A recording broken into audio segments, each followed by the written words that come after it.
In terms of just the program itself, it's a packed program, but I think also it's something that's quite rewarding, so bear with us.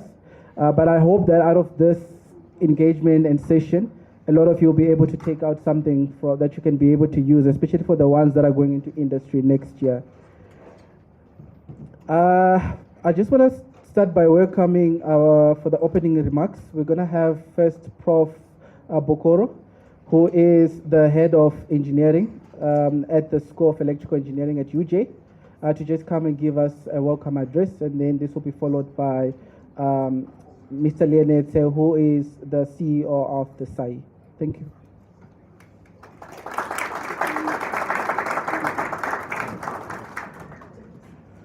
Thank you very much, and good afternoon.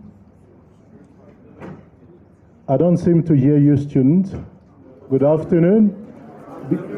Before I get to the distinguished guest, let me just make sure that the students are here, because this is for you. Good afternoon once more. Good afternoon. And let me just take this opportunity to welcome our guest. Thank you very much for coming through.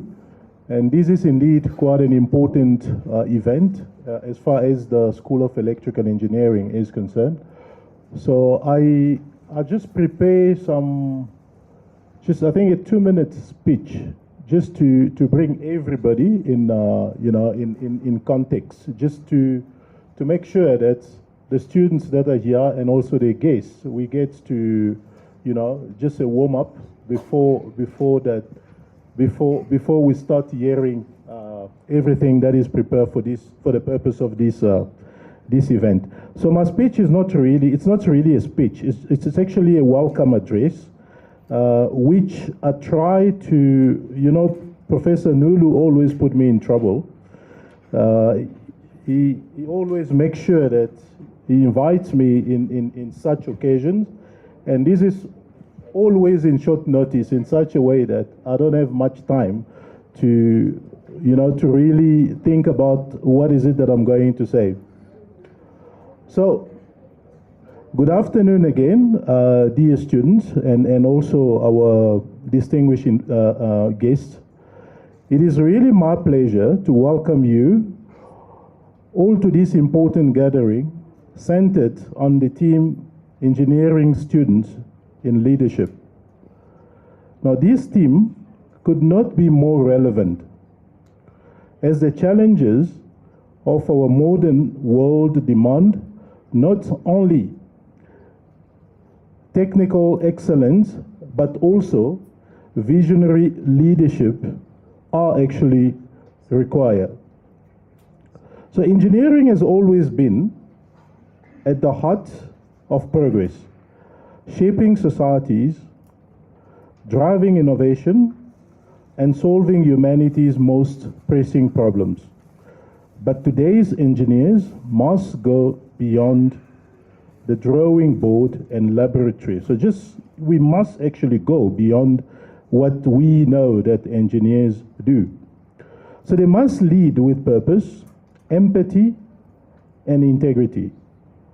Leadership in engineering means taking responsibility for people, for systems, and for the planet.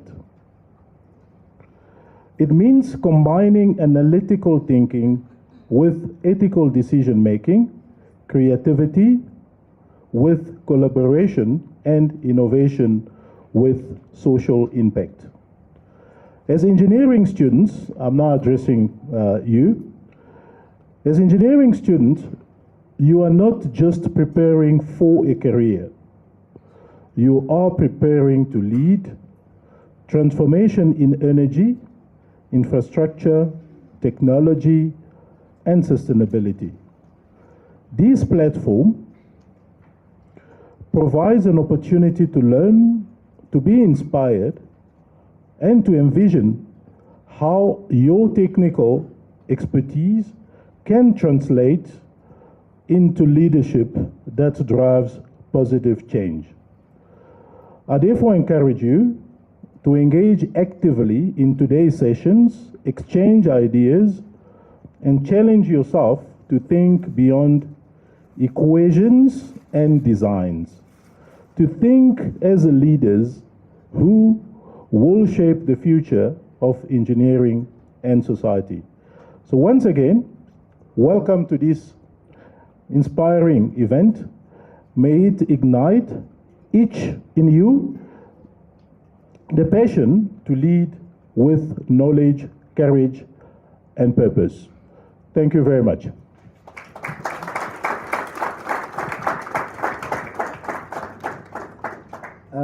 And then the next speaker, sort of like my second boss, who is the CEO of Saiee, Mr. Leonetse.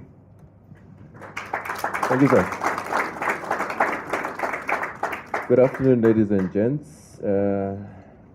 My name is Leonetse Matutwane, CEO of the South African Institute of Electrical Engineers. Mine here today is to welcome you and maybe even provide a brief debunking of why we are here, who we are, and what we do. And at the risk of just repeating what Prof. Bokoro mentioned, as he said, and then I go sit down, but rather let me just expand a bit. Thank you very much, by the way, for welcoming us to your palatial abode. It's definitely not humble. So, as the Institute, we have these geographical formations which we call centers. There's 9 of them around the country. So one of them is the Central Gauteng Center. And each of the centers is linked or has links or makes links with the various higher education institutions that are within their region. So for Central Gauteng Center, the task is quite huge because there's lots of higher education institutions, universities of technology, and even TVET colleges, by the way, because we cater to electrical engineering practitioners. So let me also, within that context, part of also, which also I guess explains us being here at the University of Johannesburg. And I do hope also that the student leadership is also here with represented, because it's one thing also preaching the gospel, but not necessarily having the backing from whoever that you're preaching the gospel from. But at the old end, talking to maybe the subject at hand, yes, it's not only about the Laplace transforms and and all the technical education that goes on, but engineers or engineering practitioners need to be well-rounded engineers, because the world today, in the world that we live in today, you can't just be focused on or know only engineering and engineering alone. You will be very much left behind. As one professor actually mentioned it in one of our many engagements that were also actually arranged by the Central Gauteng Center, Professor Athamutambara. He talked about a well-rounded engineer, that, over and above engineering, you also need to know a little bit, or even more, a lot of politics, go into current affairs, and don't just limit yourself to engineering. So I am actually happy and honored that, for a Friday afternoon, Keith, for a Friday afternoon that the representation of the people that we're actually targeting is what it is. So I kudos, very round of applause to that one. Very, thank you. And I will also extend my thanks to the Central Gauteng Center for the support that they give to the student chapters. We are a voluntary association first and foremost. Underline voluntary association. You volunteer. He doesn't get paid, at least not by me. He gets paid where he works, but he volunteers at the SAIE. And there's method in the madness, by the way, because one of the ways I determine, Deputy President, how one is involved is the very person that will ask, but what do I get? I don't get any benefit. That's the person who's not involved. Because if they were involved and they were volunteering, it happens automatically. Because, as an example, if you are registered with X, you need CPD points. Just by being involved, those just flow anyway. You don't even need to worry about those. Anyway, so you told me I have 5 minutes, and I see you looking at the time already. Okay, so being with the UJ student chapter, thank you very much. We hope also that we understand that being at the higher education institution, it's a trip, you know. You go to and then you come back. But as we are, one of those beams that you have to, at least we hope that you'll go through, and there'll be that continuity going through, such that from being a student member, you'll eventually be a member, and plow back to those that need to still hear what or know what would be good for them. But also for yourself, going forward for your career, it's a good thing to be a member of a voluntary association, because one of the things that we do quite well is networking. So being a member of this voluntary association, you can network literally with captains of industry, and that's part of, like, as it happens here today. And that's how you then create those networks, and those networks carry you through life, because it's not only about what you know, but there's also the other part about who you know. So take this interaction very seriously, because it will have a bearing in your future, in essence. So with those few words, thank you very much, and really welcome. Glad that you are here today, Keith. I'll also encourage them that as student members, they'll go into the field after graduating, and they must become members and plow back. And your companies will pay for a membership, but if they don't, you must pay. But we will not have to preach that, because you will see the benefits. Thank you very much.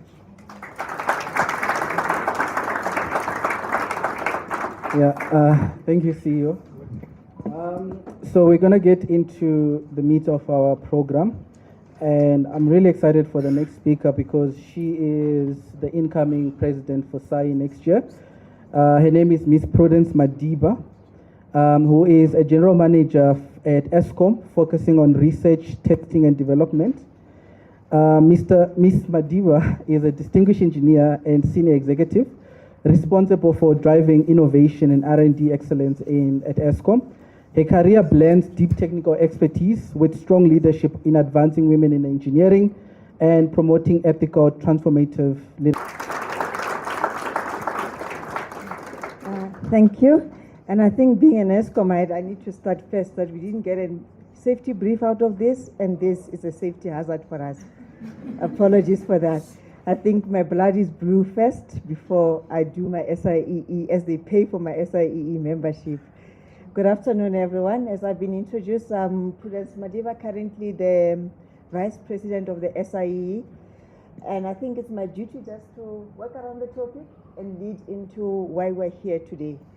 And I remember some years back when I was a student at the University of Natal, I used to come to SIEE particularly just for the food they gave. It was very nice food. But as I was a student and enjoying the food, but sometimes I got to then enjoy even the topics that they were giving. And when I started working as well, I was fortunate enough that I know I've got bosses, my previous bosses and seniors sitting here, but I was fortunate enough never to leave when I joined Eskom. And immediately in the first year, because it was a good development organization, a learning institution, I then got to still continue with being in the SIEE. And I grew up within the SIEE up to the point where, at some point, I had taken some leadership roles in the organization. Hence, you see that what they call the vice president, and we do it like you know, it's something that's like a chiefdom thing. You don't just start this year and next year you're the president. It's a 5-year journey, and you'll have had to participate throughout. So you start, you are this, and every year I have to just check the title that is still correct. But then I'm gonna mix just the introduction to what we're talking about, leadership in the energy space, and also talking about the just energy transition. And we are coming just at the week where we have had the Energy Transition Working Group G20, which is under our ministry, which is the Minister of Energy and Electricity. And I was fortunate enough to have been leading Priority 1 under that, which focused on energy security. So I was supporting our presidency on the delivery of the technical work in that. So why I'm mentioning that is because I want to get to a point on what have we agreed and positioned South Africa, and South Africa acting on behalf of the African continent as the only country that's a member in Africa of the G20 countries. Then under the energy security, and I think all of you would appreciate the time that we have come through as Eskom to the point where we are today, that we are no longer celebrating the 1-2 days without load shedding. And we are now talking about how do we move the country forward, and is it a right discussion to then be positioning the country on what is the transition, and as engineers, what will be our role as we transition. So under the energy transition working group, Priority 1 particularly focused on energy security. We had 3 priorities that we had started throughout the year as negotiated outcomes with the G20 members. Outcome 1 of that, we focused on development of a framework that looks into the energy mix, and not to be for a particular technology, but looking overall in terms of what would be in the next few years coming, what the world should be focusing on. The second part, we then looked into a clean cooking, particularly with Africa being the center of it, but not only African countries that are affected by this, but as a concern and development of what social impact of our energy delivery. There was a clear understanding that there's an agreement that each nation will transition, taking the context of their own country. So there is an opportunity that comes into us as engineers, and what role will we play as the country transition, and how we position South Africa, particularly within the African continent, as we are seen as the ones as champions and better positioned to champion the transition. So what does it mean for us that are students here that still have opportunities to play a role and make a difference in setting the path? Is what opportunities do you see in this? And as you are doing your own projects, how are you doing projects that are affecting our society, the projects that are making difference to the challenges that are facing our country? And that also goes to your lecturers in terms of how do we design the programs that fits into how we're moving forward. And I'll take a step back from there and look into how do we then position the changing energy landscape. And particularly when we look at it from the Eskom side, we take the context, looking into what we call the 4D in the energy transition. The first part, we look into the digitalization part that's on the 4Ds, just count that I get to the 4. So the one leg looks into the digitalization part, and a lot of you are attracted by the AI, how we use it, but it's not about what we have on the phone, it's about the operations that can cut the cost in terms of how we deliver solutions. What are those? And how do we use that to then improve the services that we give to the country? Then the second part is that the energy landscape is changing. We have what we call democratization, and we also decentralizing the powers and having a different energy mix that are coming in. We are also divisionalizing as an organization, and the organization now divisionalizing. You have now the national transmission company as well. We are working now on the distribution part. But those opens up and opportunities to participate in different things. We're talking about now the establishment of the market. We want engineers that understands the market, that understand the economics. So how do we then change the programs that we have so that the engineers that we produce and the potential that we produce can then fit into the new landscape that we are looking into. And also when we decentralized, we look into all the things, and I'm glad Bernard is here, will give you about what they've done from the IPPs and introducing those. But what does it mean to our space?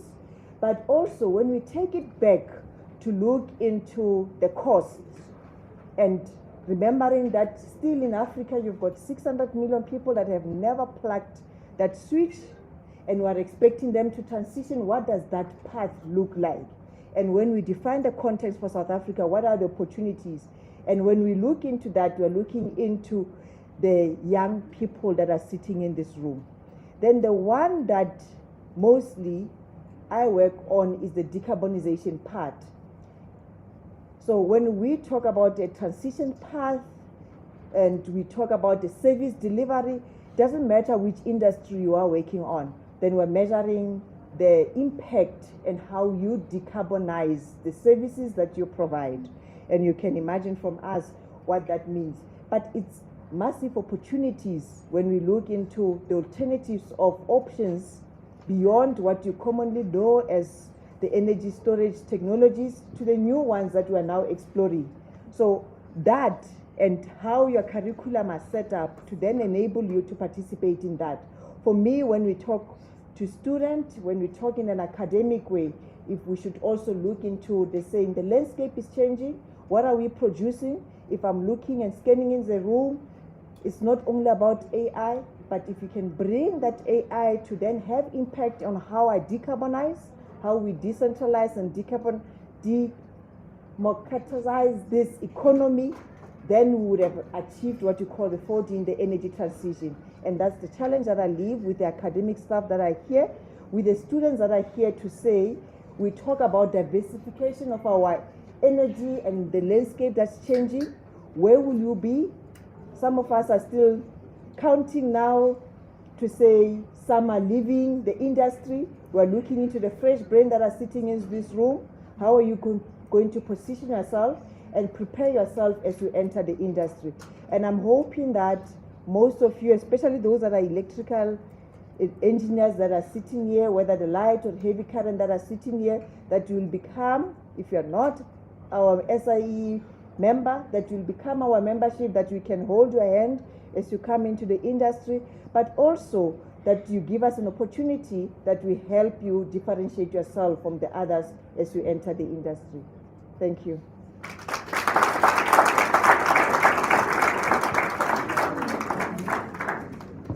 Thank you, Vice President. I just want to preface that every speaker that was selected for today, they were selected for a reason. And each one of them are leaders within the sector that you guys will be coming into. So whatever that they're saying, whatever inputs that they're saying, I do hope for some of you who are going to go into research, postgraduate, final year project, pick out what they're saying and then be able to utilize that, because you will be marketable when you then get into the industry. For our next speaker, we have Professor of Practice, Johnny Dladla. He is the founder and executive leadership coach for JP Monarch, and he's also the Professor of Practice at the CCP FEWS Nexus at UJ. He's a former ESCOM CEO, turned leadership coach, and academic, passionate about ethical leadership.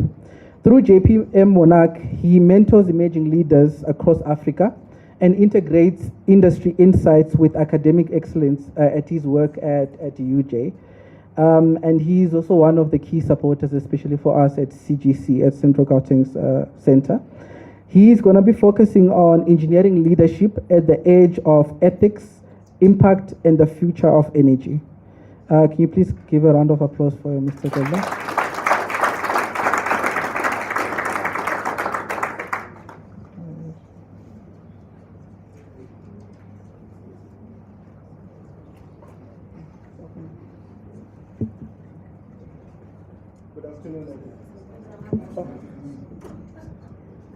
I thought that was a test, or still. There we go. Well, I'll try again. Good afternoon. I think picking up from Professor Bugoro, I thought I'll also just keep repeating it so that the students, I can feel that I'm on campus here. As a student, when the teacher came and said good afternoon or good morning, there was a roaring voice of good afternoon, sir. So I'll try again. Good afternoon. There we go.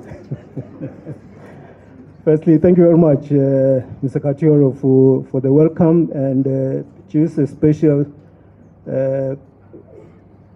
voice of sincere appreciation for the kind welcome, Prof. Koro, and to Professor Lulu as well, for always being kind enough to host us.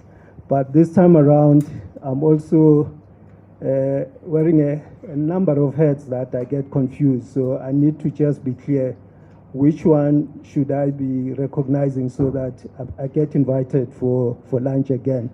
To the SIEE, thank you very much for the honor to invite me in person, and also inviting JPM Monarch, the firm that I represent for developing young professionals and leadership.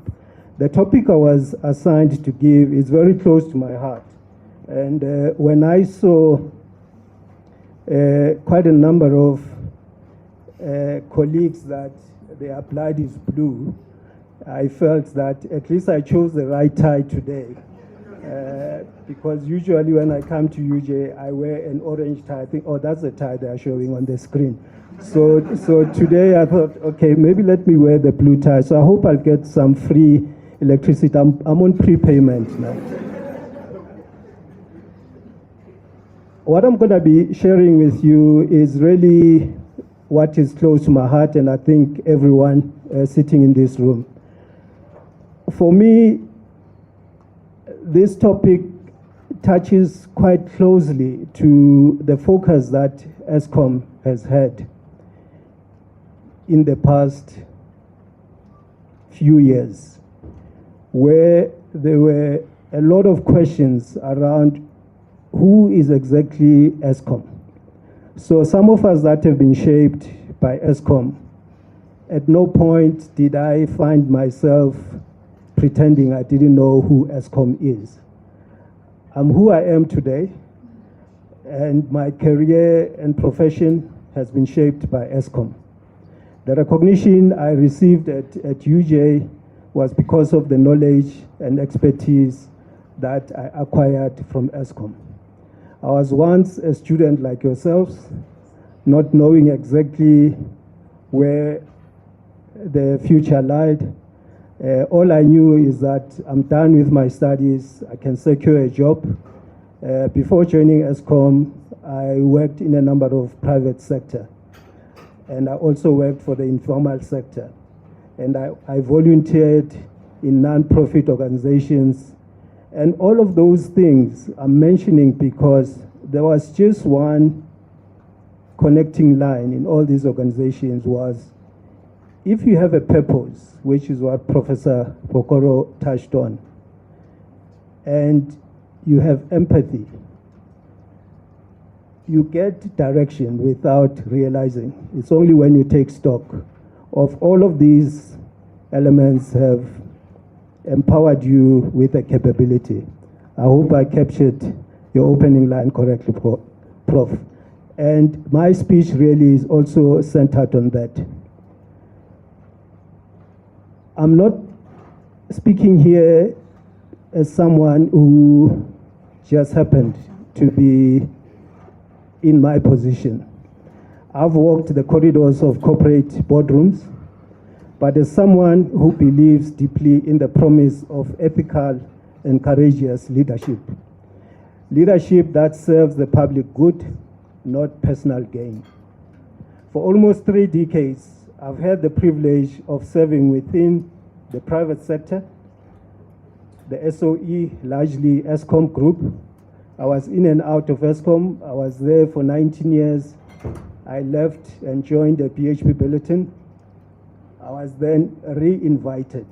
I wasn't deployed, I was re-invited at ESCOM to come and head up the non-regulated part of the business, which was ESCOM Enterprises as a CEO.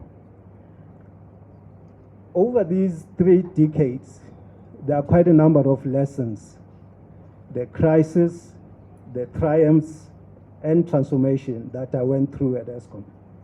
I have led through seasons of intense public scrutiny, policy uncertainty, and operational turbulences.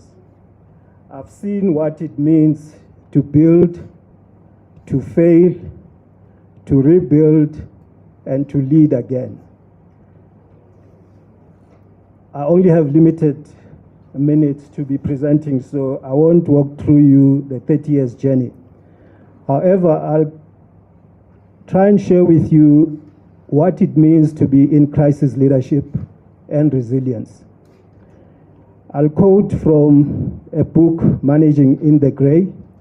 The author is Joseph Badaroko. He opines that leadership has to come from the heart, working through managerial issues with facts and analysis, but resolving them with respect and humanity. And if I may add, integrity and ethics with sound, strong governance.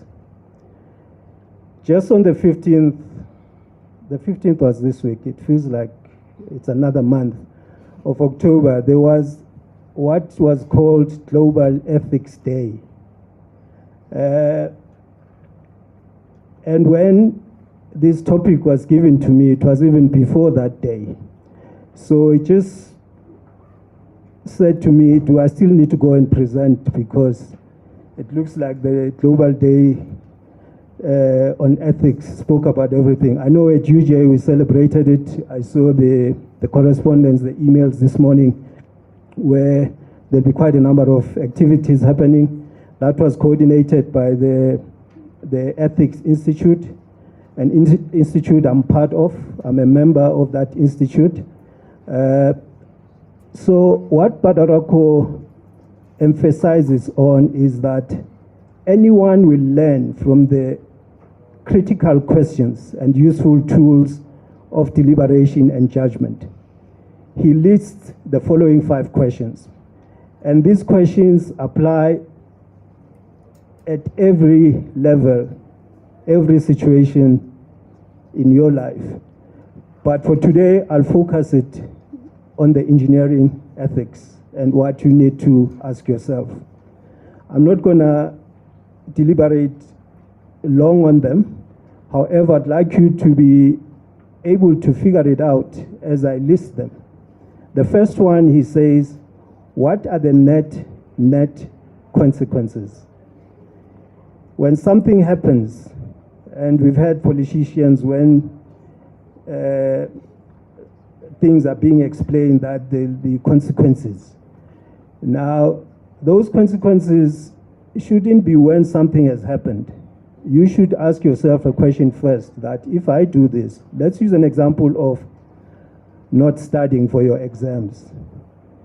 You need to ask yourself that when you get the results, you shouldn't be surprised. But there's consequences to that. If you had a bursary which was dependent on you performing, you know what it means when you don't perform.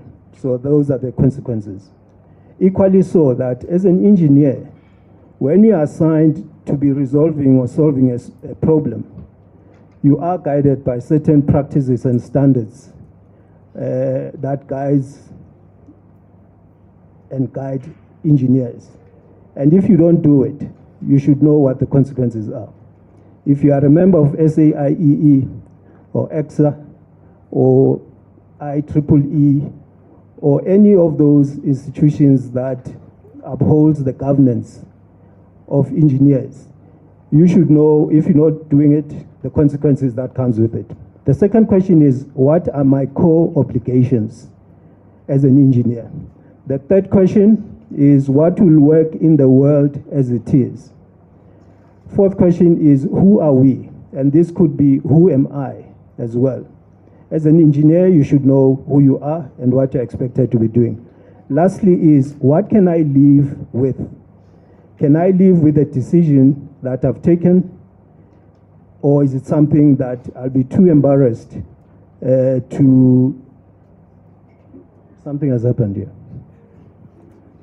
And that's not who I am.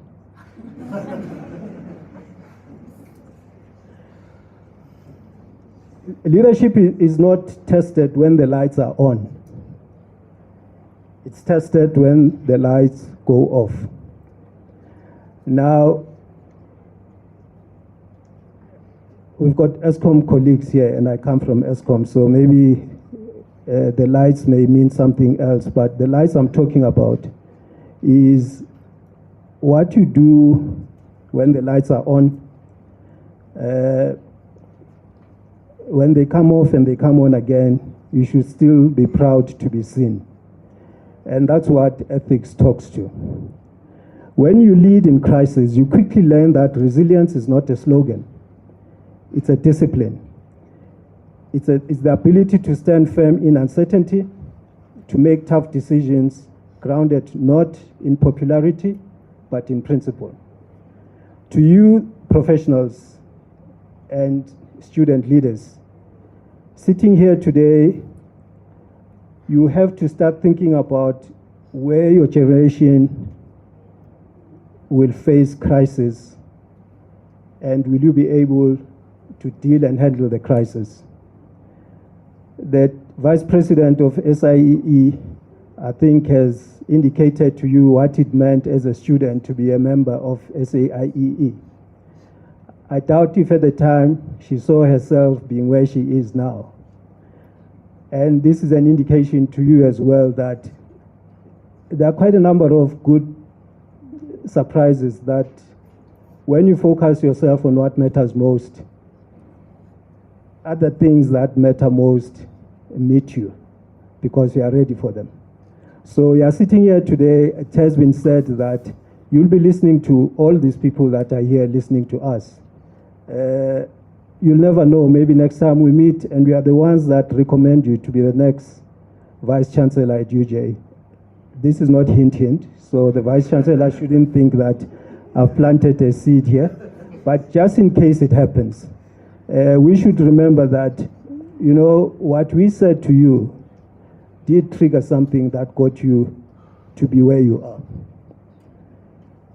I'd also like to emphasize that your generation will face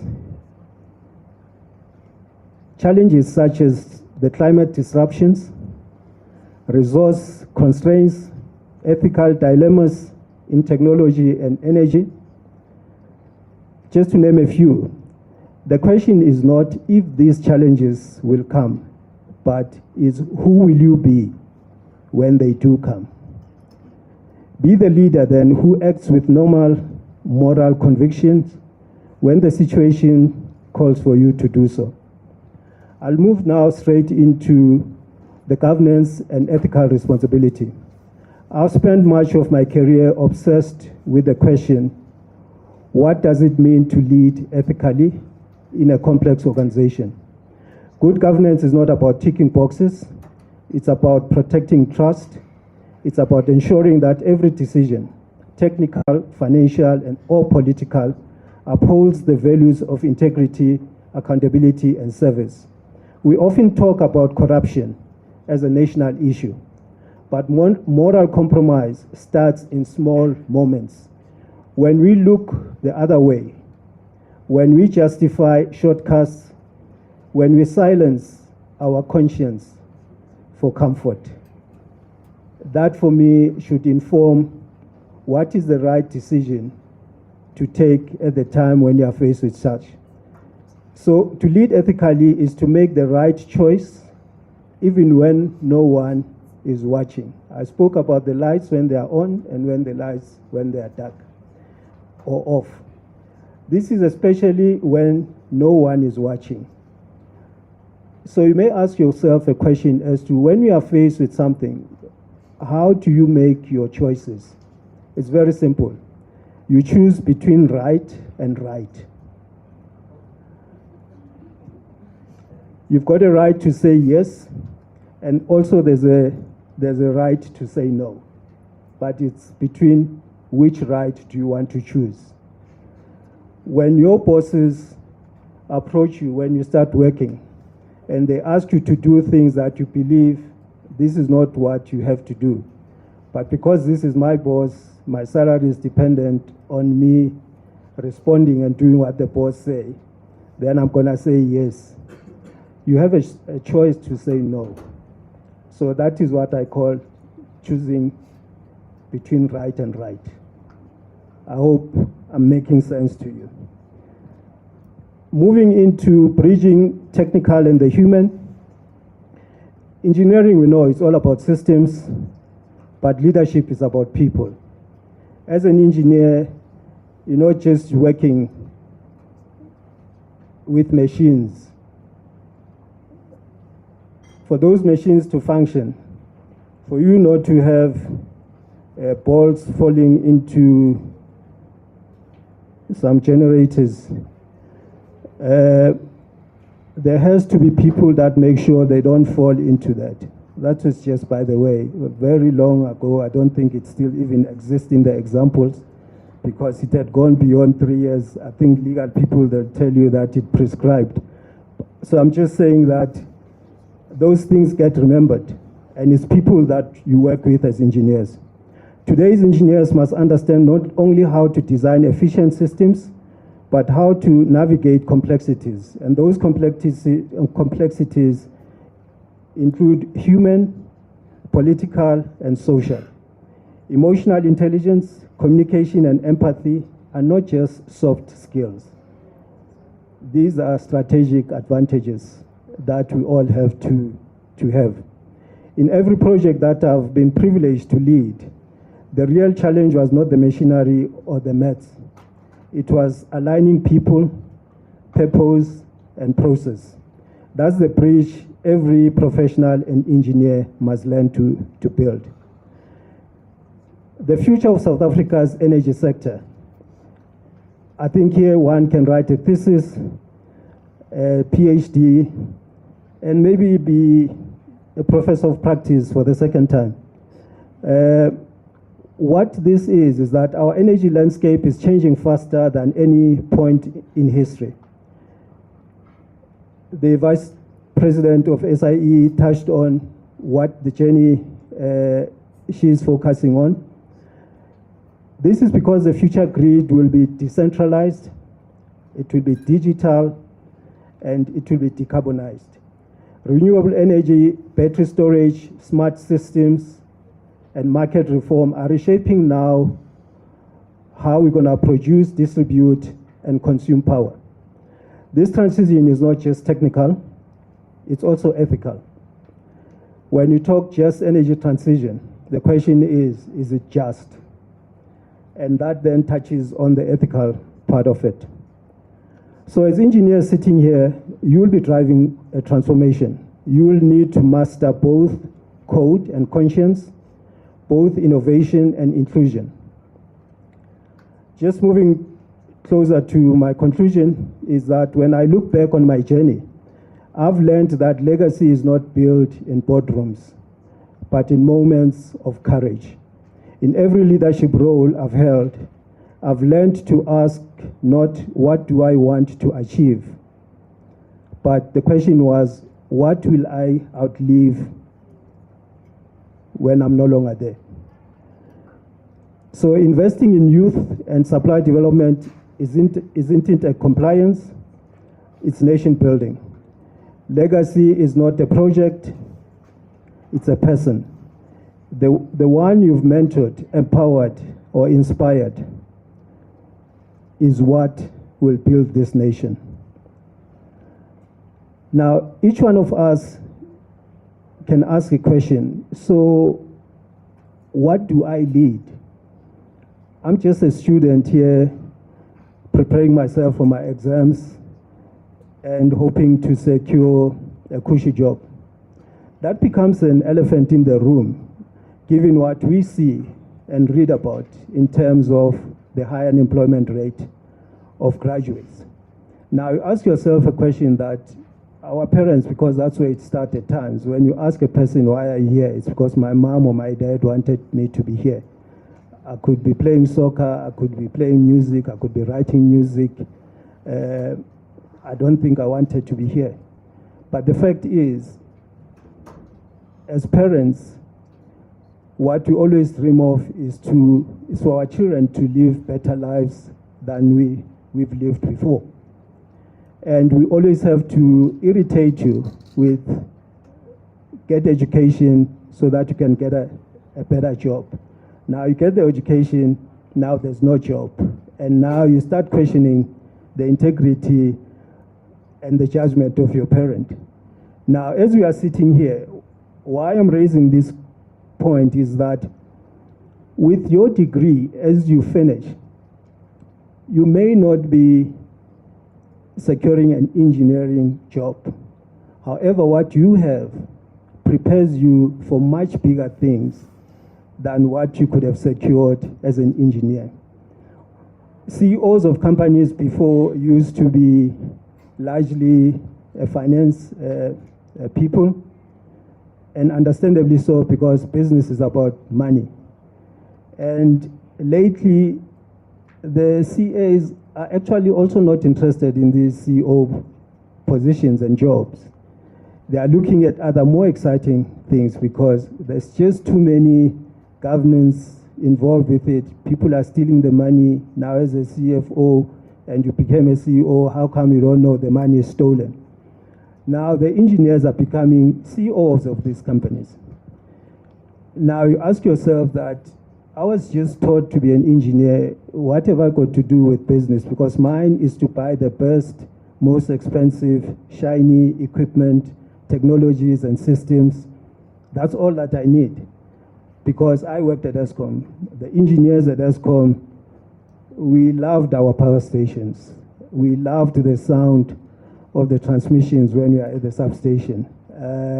As to how much it cost, you just had to fight with the commercial and finance people to say no, but this can't be done, and you tell them why it has to be done, otherwise we're not going to have lights.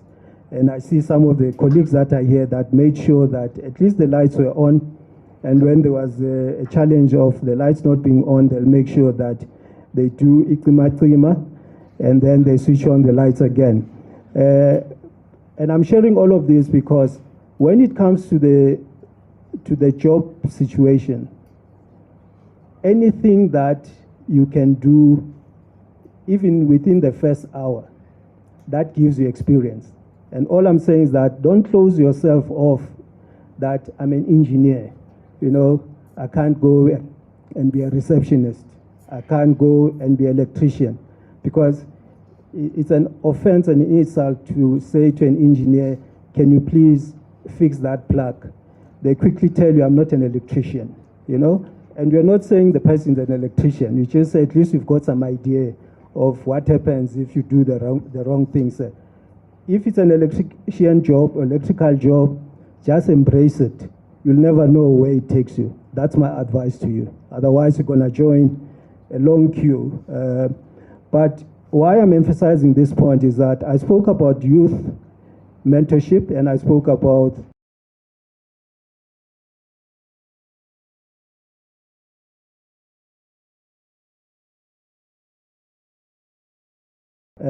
leadership is here today. Take a moment and speak to them. You'll never know. They may have something for you, if not all of you. So the point I'm making here is that we're talking about student leadership, but you become a leader onto something. So in closing, leadership is not about how fast you rise, but it's how long your impact lasts. Titles fade. Awards gather dust, but your legacy will endure. As engineers, you are builders, but as leaders, you are a bridge of the builders. And this is between the past and the future, technology and humanity, power and purpose. May you lead with ethics as your compass, resilience as your armor, and service as your legacy. the future of South Africa's energy is indeed not only for South Africa but for the world. And this depends on leaders who are bold enough to do what is right and not what is easy. Thank you.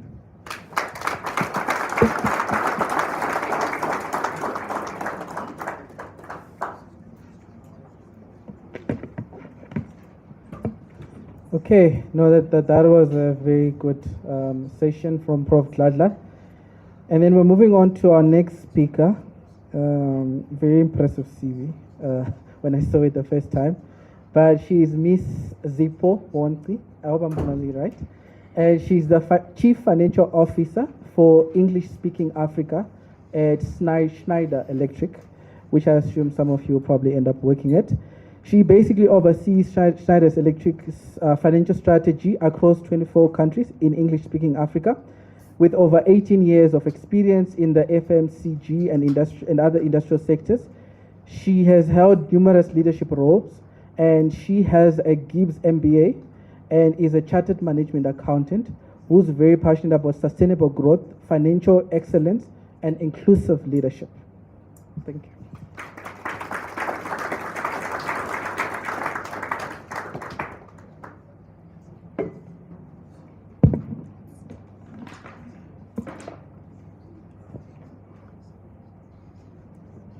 Good afternoon. Very embarrassed that I did my MBA at Gibbs. I'll do a rematch and come to you, Jay.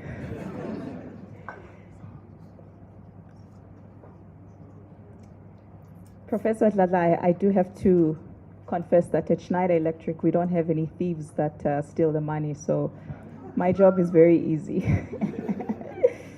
Good afternoon, our distinguished guests today, the university executives, Professor Dladla, the esteemed faculty, industry partners, and all the brilliant students that are gathered here today. Let me begin by thanking you again, Professor Dladla, for inviting Schneider Electric to share this day and this moment with you. To the university leadership, thank you for opening your doors, the partnerships that connect education and industry, and ensuring that this institution remains at the forefront of academic and practical excellence. I would also like to acknowledge our colleagues, the leadership of the Saiee, Mr. Leah Nazi, I hope I'm pronouncing that correctly, and Ms. Prudence, thank you for being here with us today. And of course to the students, thank you for being here with open minds, with curious hearts. I hope you absorb as much as you can, take lots of notes, but most of all, just open up your hearts and connect with what is said today. So today I want to share lessons from my own journey. I hope it will be helpful. I'm going to be vulnerable. I'll share pieces of my own story, hoping it will help you. I'll share some reflections from my leadership, hoping it's something that you can also build on, and what it means to lead with purpose. And purpose seems to be the theme word for today. And to stay true to your values and to build a future continuous thought. What leadership belongs long before your title? What if leadership begins the moment you decide, I want to make a difference? I want to ignite to you, that's the day you become a leader. The day you decide, my life has to have a meaning. I have to make an impact. I want to make a difference. That day, my friend, you became a leader, and the titles will follow. We are living in a time when technology, sustainability, and human are converging to the continent. You would also, as Mr. Dladla has alluded to it, the energy story of South Africa is rather a complex one. And I didn't do my thesis story of South Africa. I chose a leadership topic, much easier topic than a thesis on the energy story of South Africa. It is a story that is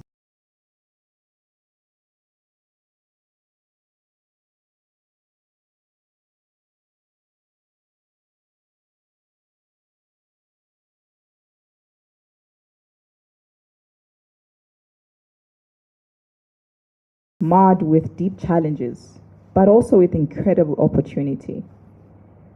We are building trust in our systems. We are rethinking how we generate and distribute power, and reimagining how energy can be used as an instrument for inclusion and growth, not just to keep the lights on, but as an instrument for inclusion and growth. So at Schneider Electric, we believe that the future of energy is digital, is decentralized, and decarbonized. What it means for us is that energy is more reliable, more efficient, and more accessible to all. Recently, someone asked me, why did you choose to go to Schneider Electric as a CFO? I shared with them that I was at the crossroads of making this decision. And as I was doing my research about this company, I came across a statement that completely changed the game for me. And the statement said, at Schneider Electric, we believe that access to energy is a basic human right. We want everyone on the planet to have access to reliable, safe, efficient, sustainable energy. This shifted something for me. Definitely, as a young girl who grew up in the rural Eastern Cape with no access to energy, I know how dark and how limiting it can be to have no access to energy. So I decided I want to be part of this story. I want to be a part of this big dream that is not only bigger than me, but it's very achievable. And so I want you to imagine in a rural school in the Eastern Cape where the school stays powered through solar microgrids. Envision this hospital in Limpopo where operations never pause because of power cuts. Imagine homes, businesses, small businesses in the townships where access to energy unlocks creativity, productivity, but most of all, human dignity. This is not a far-fetched dream. This, in fact, is a vision that is unfolding in our fingertips as we speak. It is a reality that is already unfolding through innovation, collaboration, and determination. Across the country, digital tools are helping us manage energy smarter. Smart infrastructure is making cities more sustainable, more resilient, and more efficient. And this is where all you engineers, scientists, and innovators come in. You are not just solving technical problems, you are designing the future of our economy, but most importantly, our societies, our communities, our homes, our families. I am convinced that the next great energy revolution will not be written for Africa. It will be written by Africans who innovate with purpose.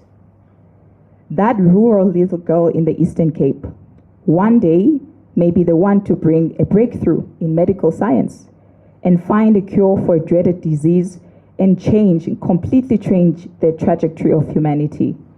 This is why inclusion isn't just an HR topic. It's a growth imperative. It's a human survival imperative. So I'm standing here today as a woman in finance, not an engineer, but I am in an industry in the energy sector. So I'm reminded of how far we've come, but I also recognize how far we still have to go. Because today, if you look at the JSE, the top 40 companies, only 10% are led by women. So we've made the strides, but you sitting in this room, you have to pick up the baton because there's still a lot of work to do. So when I started my career, there were rooms where I was the only one woman, and sometimes the youngest, and sometimes very shy, very quiet, very skeptical.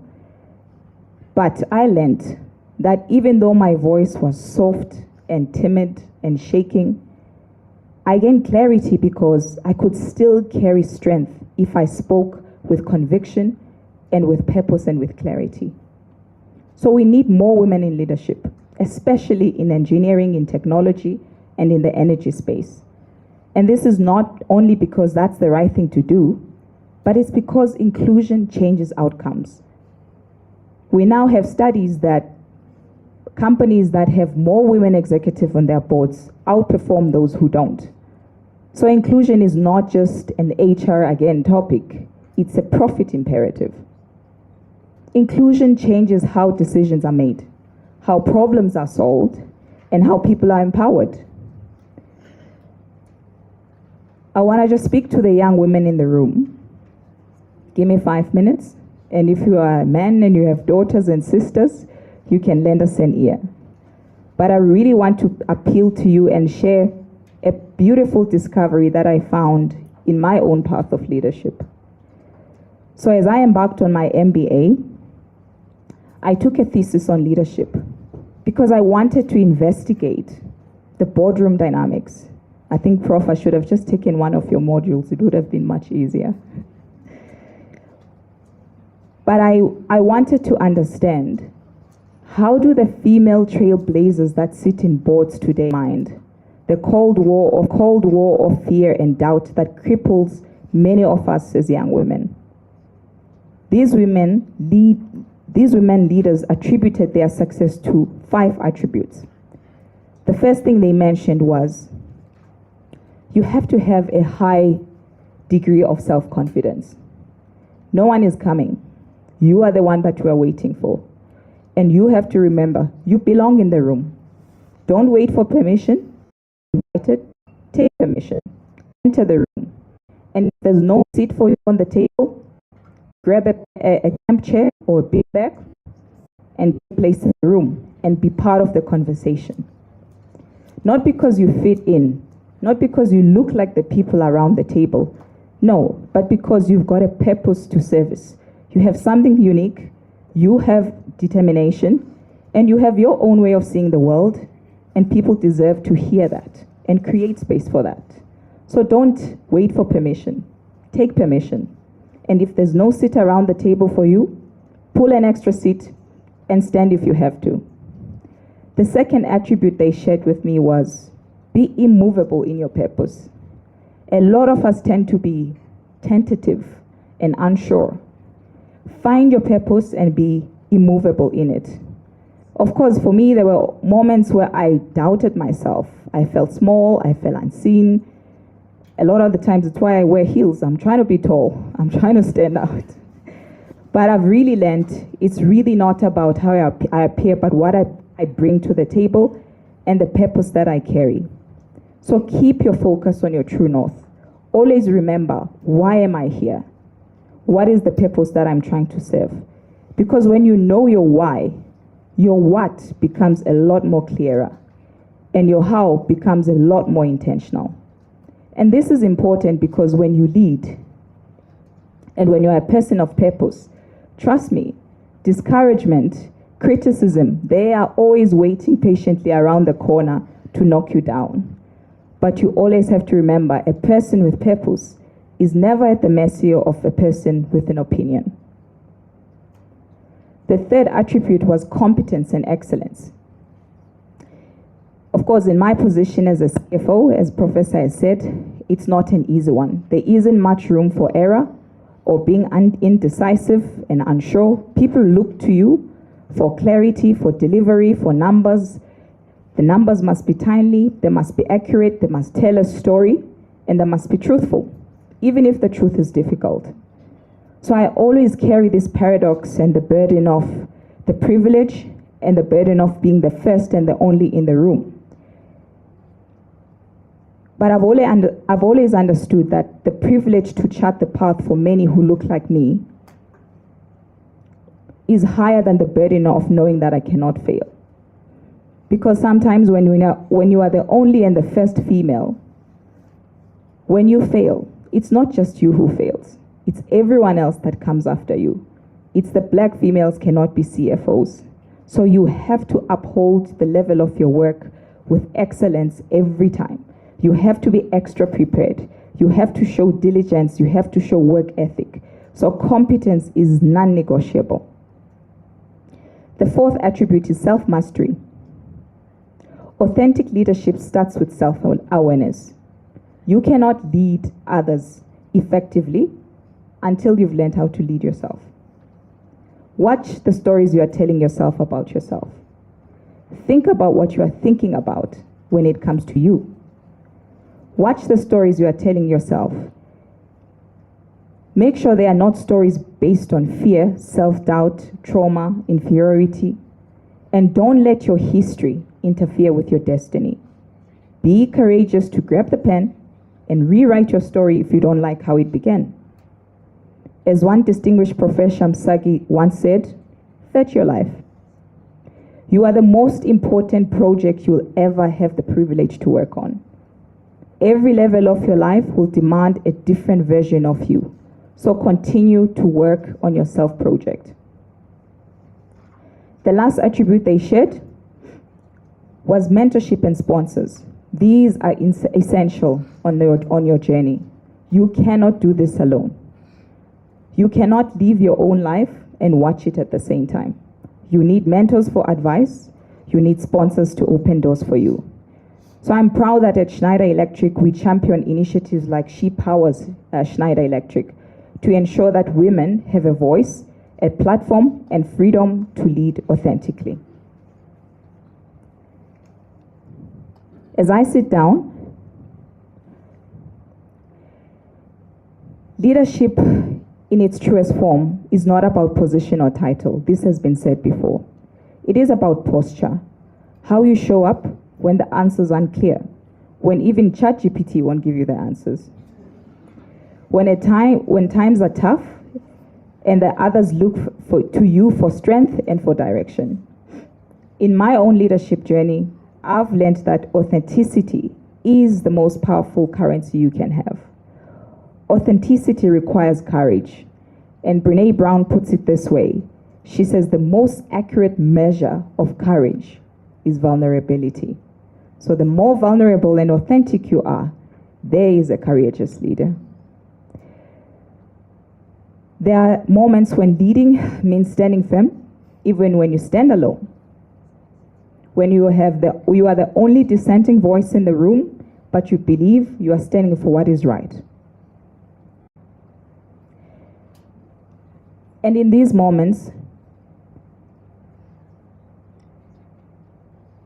you have to admit to yourself that you don't have the answers. And you might have to solicit answers from your own team, from your own subordinates. Be humble to get answers from people that you least expect. The best leaders are those who combine strength and humility and vision with empathy. They lead not through fear or force, but through trust and influence. Lead not to be seen, but to see others, but so that others may see themselves differently. And before I sit down, lastly, I was asked to give advice to future leaders, especially thriving in complexity.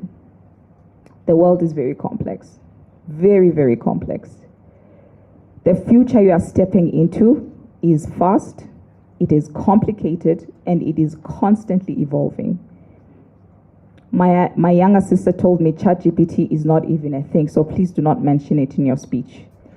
That's how quickly things are changing. While you are still trying to grasp the latest piece of technology, there's already another one. So how do you navigate this world? Allow me to share 3 lessons that I have gained through my journey to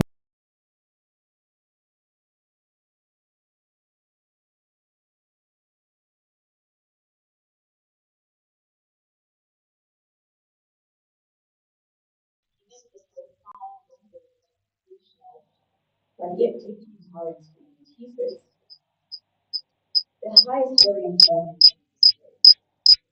the sincere self and the best you can ever do for the world. You can live the highest level of honor you can display,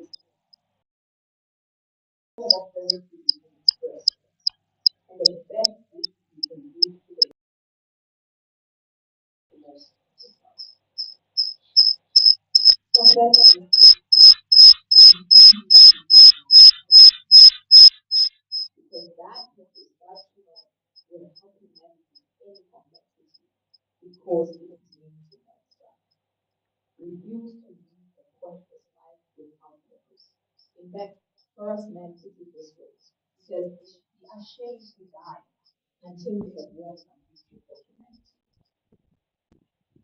You have a distinct and irreplaceable value add to this world.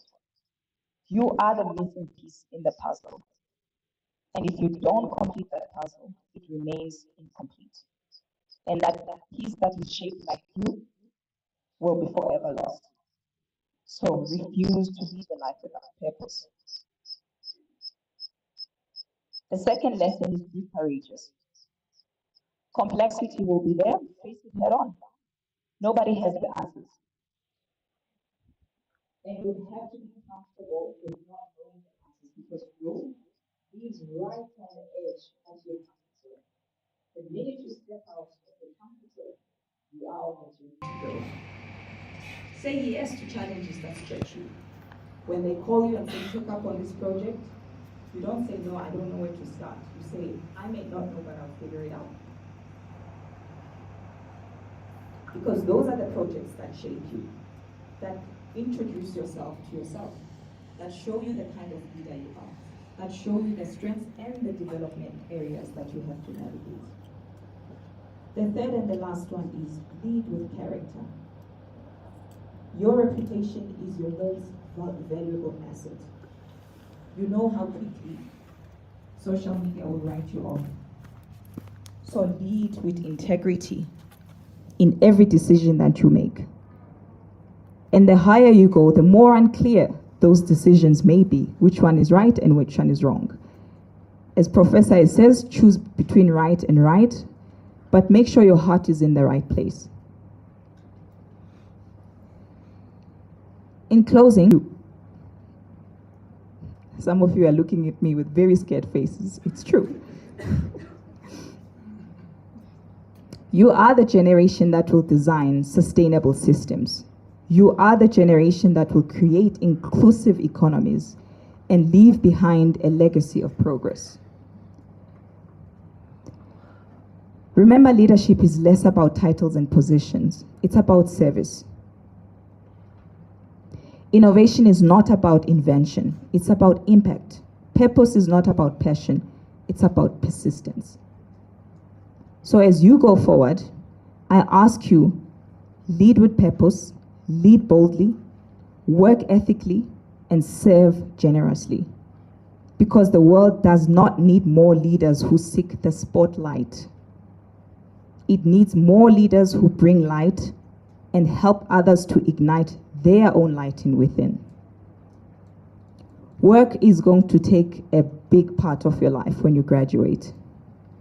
Let it be great work. Let it be work that changes lives. Let the calluses on your hands not only tell a story of how hard you've worked and grafted, but also a story of how many lives you've touched and changed for the better. Be the generation that builds, not just a sustainable Africa, but an empowered Africa. Thank you very much.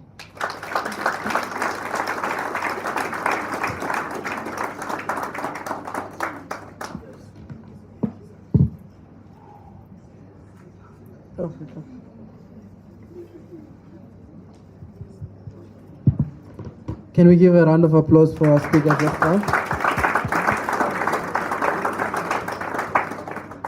You see, being part of Saiee, this is what you get. We bring you industry leaders who are able to impact valuable knowledge and lessons for you guys.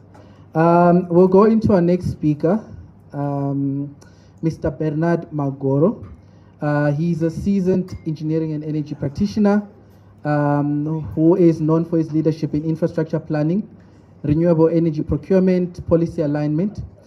His expertise bridges the interface between government and industry, focusing on building credible, bankable, and future-ready energy projects. Give a round of applause for Mr. Bernard Magoro.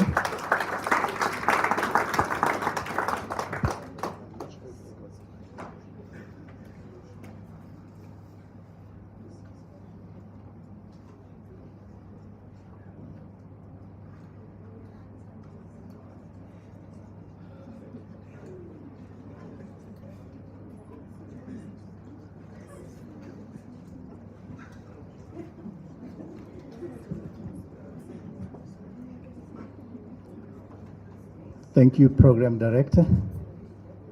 Symposium, thank you very much. You remind me of what Warren Buffett said once, that the reason he became so rich is because he was only competing with 48% of the population. I hope you got that. So nowadays we're not there yet. So you said 10%, so we've got 62% of the population. So it's still a long way to go. Colleagues, professors, Saiee leadership, other speakers, thank you very much. Can I just say all protocol observed? Right, so I've covered everyone. So students, I try to make this as basic and practical as possible.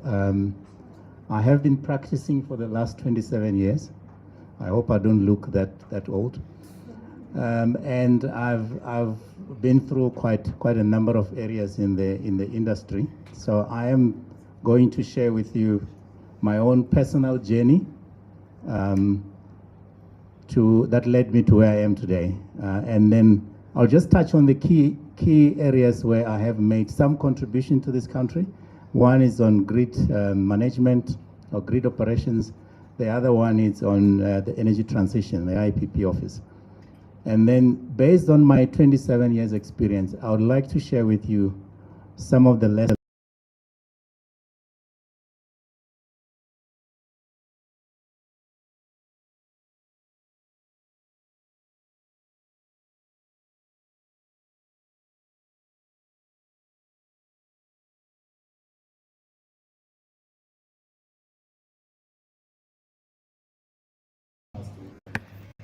Every time I'm done there, I try and connect with nature. So I did exactly that. And this is what happened. So I drive the Kruger National Park. I saw beautiful animals.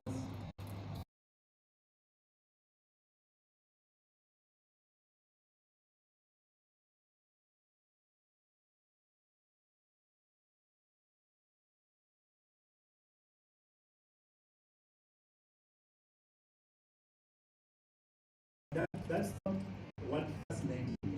What fascinated me was as I was driving along the Kruger National Park, I saw these towers. Does anyone recognize this tower?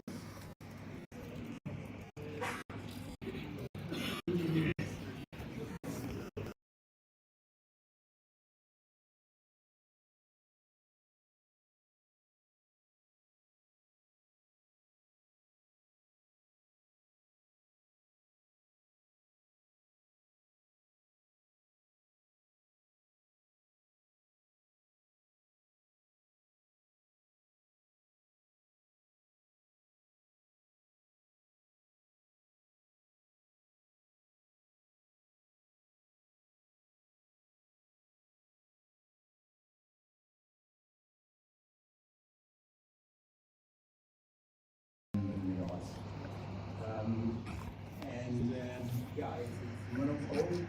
It's monopole and then two poles. There's another line just a kilometer away from this one. So these two lines brings us 1,400 megawatts every single second of green energy to South Africa.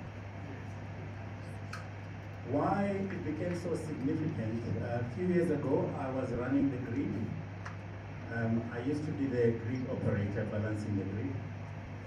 And this is what we do when we balance the grid. I'm sure you understand frequency by now. So you've got generation on one side and demand on the other side. So when there's no matching between the two, then that's when we end up with load shedding. So I used to be responsible for that for a good 5 years of my life. And one day when I was sitting with the late Minister Pravin Gordhan and our chairman, and I was explaining to the country that we are having to increase another 2 stages of load shedding because of that line. There were floods in Mozambique. Some of those towers fell down, and then we had to lose 1,400 megawatts. And that led to an increase from 2 stages to 4 stages of load shedding. as I was making that presentation, I don't know whether I should call it premonition or something came to mind. I grew up in the village in Venda, around Guan, where that same line crosses coming to Songo here in Johannesburg. It's a converter station that converts DC back to AC. And if you haven't been, I'll encourage you to visit. So we used to play under this line. So a young, up to 12 years of age, I stayed in that village. The line crosses, there is no electricity in the village. We used to play along the line. There were anti-climb structures, so we couldn't climb the tower. So imagine a young 12-year-old, 30 years down the line, he's now having to explain to the country the significance of that line. And at that moment, I realized the journey I've traveled. How impossible can be made possible by just persevering. So you might be sitting here thinking, no, it's not possible to. But think about that young village boy who one day had to explain, not only to South Africa, by the way, we managed the grid for most of the SADC regions, so including Mozambique, Botswana, Namibia, parts of Zimbabwe. So all those countries rely on us for frequency control. So that's what happened to that young boy. Suddenly, growing up with no electricity, and 30 years later he was responsible. The whole country depended on him making a decision whether they were load shedding or not. And I kid you not, I had to inform the minister who informs the president that we are hitting that point, and then wait for the message coming down, and then press the button. But I had the permission that if really things are at that point, we don't want to lose the grid, so we had to do what needed to be done. Sorry? It's a button that goes to regional control centers. They press the other buttons. But yeah, so I think you can go through the slides in terms of understanding what this involved, but I'm just explaining my leadership journey from that village boy to suddenly be responsible for whole of South Africa electricity supply, which was 34,000 megawatts at the time. The leadership complexities, we had to build a highly resilient and skilled team in the system operator, which is why even today we haven't had a blackout in South Africa. I'm sure you have seen a number of blackouts. The latest one was Spain, Portugal. We have never had that. We deployed very sophisticated technologies. We have a dedicated telecommunication network that controls the South African grid. We had an internal market. So all those leadership complexities is what made it possible for us to keep the South Africa grid going. So as part of deciding what you want to do in your career, this is one of the areas that I highly recommend. You get to work with everyone in the industry, from generation all the way to distribution. So that's the first part of my story. The second part of my story is the one that has to do with the changes that everyone is talking about, the renewables. The grid is changing fast. In the last 3 years alone, there's been 8 gigawatts of solar PV that's added on the system, not through the IPP office, but through commercial, industrial, and universities. You've seen in carports all over the malls that you're now having panels on the roof. So, but my role was more about procuring for government. And that was also a very rewarding experience from a leadership point of view. And I can tell you today, in the last 15 years, this is what changed in South Africa. all these technologies are now contributing to energy supply in South Africa. 15 years ago, we didn't have these technologies. And this is what you're going to make sure it works. They all come with different challenges. Grid stability, I'm sure you've done a lot of simulations around grid stability. It's one of the issues that we had to grapple with initially. We're getting to understand and to manage, but it's going to be a journey that you guys have to take forward as you join the industry. So at the bottom here, so I'm sure you're aware that renewables are highly intermittent.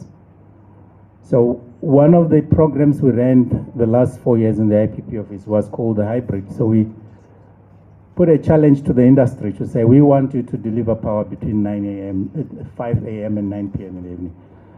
And we were amazed that there were solutions such as this one, the hybrid of battery and solar, that is able to deliver. This is the actual curve of production from solar.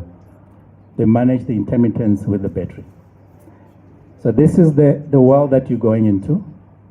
And I really encourage you to start understanding, even now while you are still at university, to start understanding these technologies and how they behave. Again,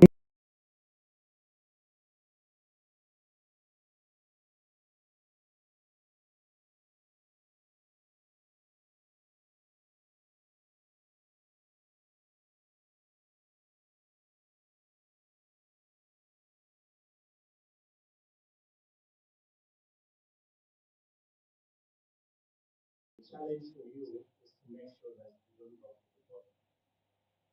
You have to find your way to the top of the channel. There isn't enough space at the top, so you have to make sure that you work hard.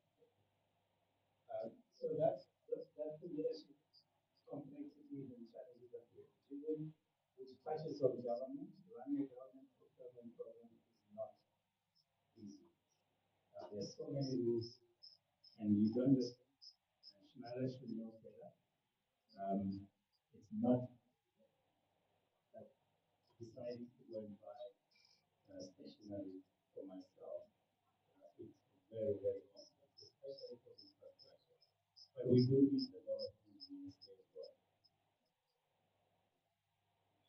So that's the kind of stakeholders that you deal with when you portray the government. And the leadership skills that required to make sure that everyone, even though they are competing with us, still find it okay when decisions are made against their wish. And that's the complexity that is involved. But I'm able to say, through that process, the South African grid has changed. Until that day, we can assume that we're getting all our power from nuclear, coal, and small hydro that we don't have. And then we started getting 2015. We started with 7 megawatts, and now we're sitting over 6 megawatts on the grid. Plus another 8 gigawatts that I spoke about that is coming from behind the meter. So the grid is changing. And I hope the syllabus is also, they are also changing with what we are seeing in the industry. So that's my challenge to professors. And we have to change how we look at things, we have to change how we model things on the system. There was a simplest example.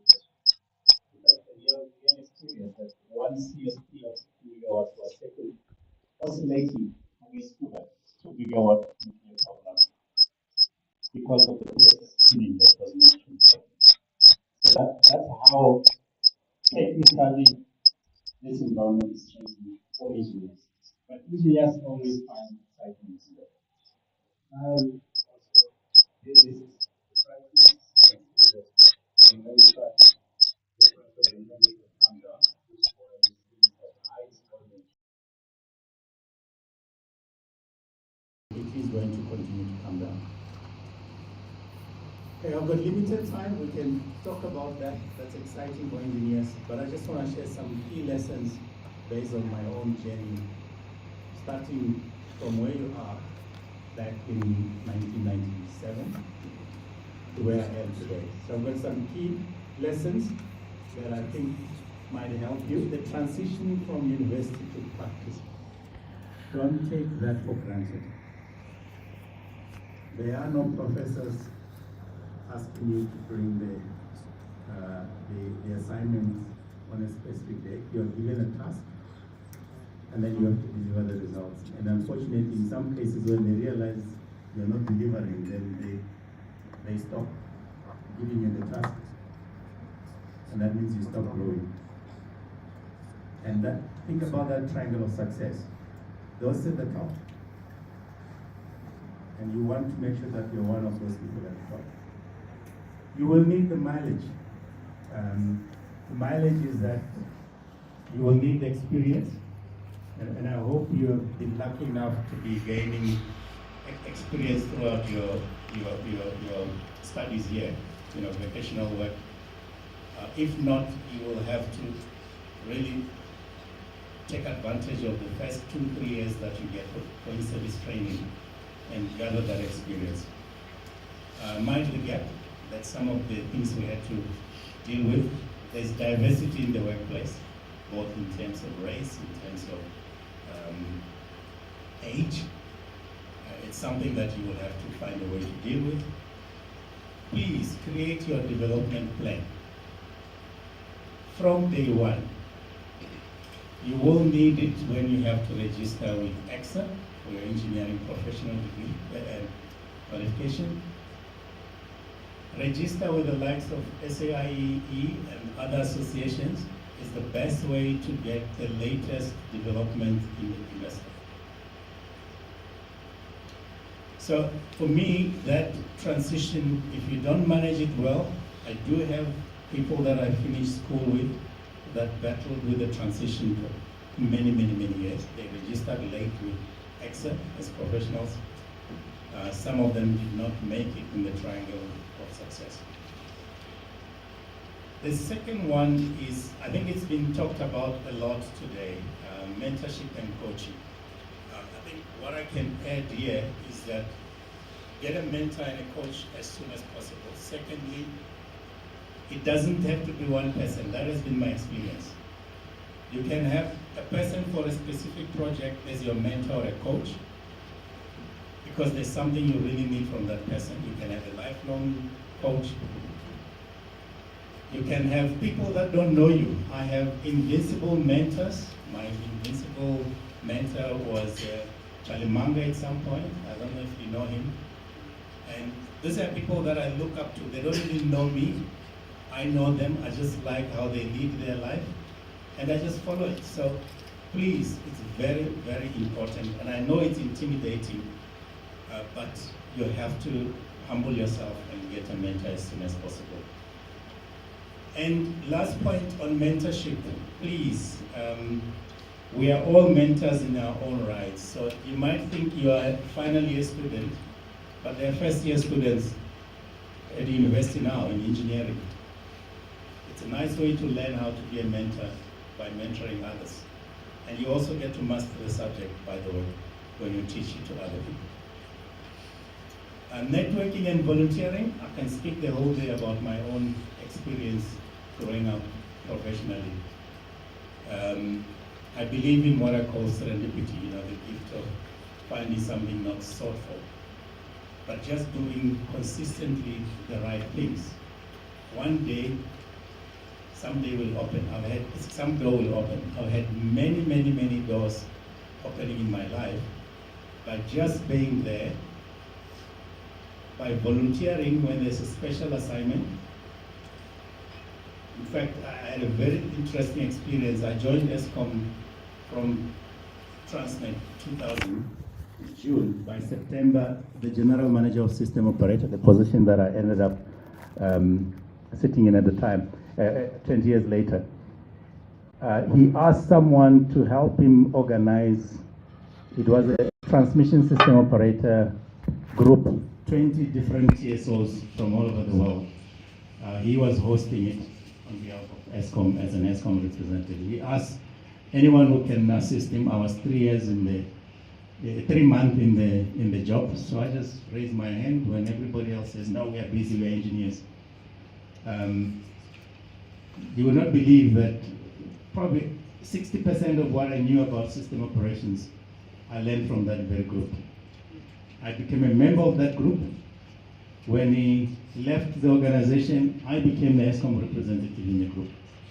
I have been, I don't know how many utilities through that group that I've visited, understood how they run the system, which is probably one of the reasons I ended up being in that position. So a simple, not engineering task, it was just to help him organize the conference and be a runner when each of those big people at the time needed help. So please, volunteering and networking, very, very, very key. Staying curious and humble, please.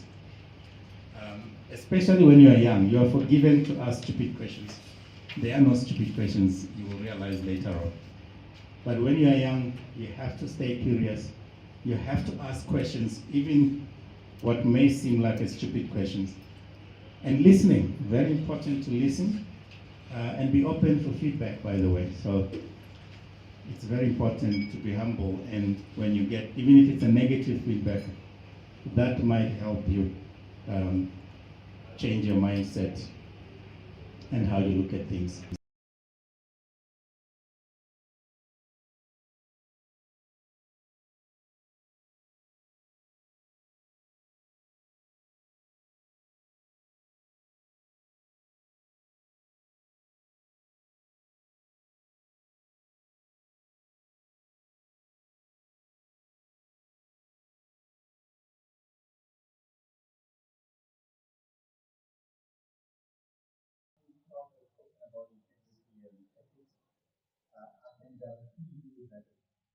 If you are a good engineer and you do the right thing, you will be tested. Your integrity will be tested.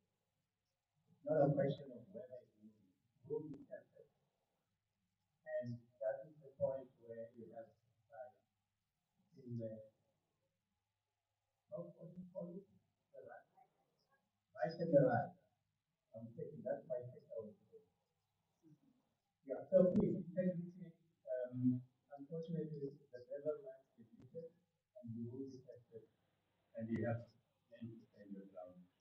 Even if it means sometimes you might, in the short term, lose something, but in the long term, this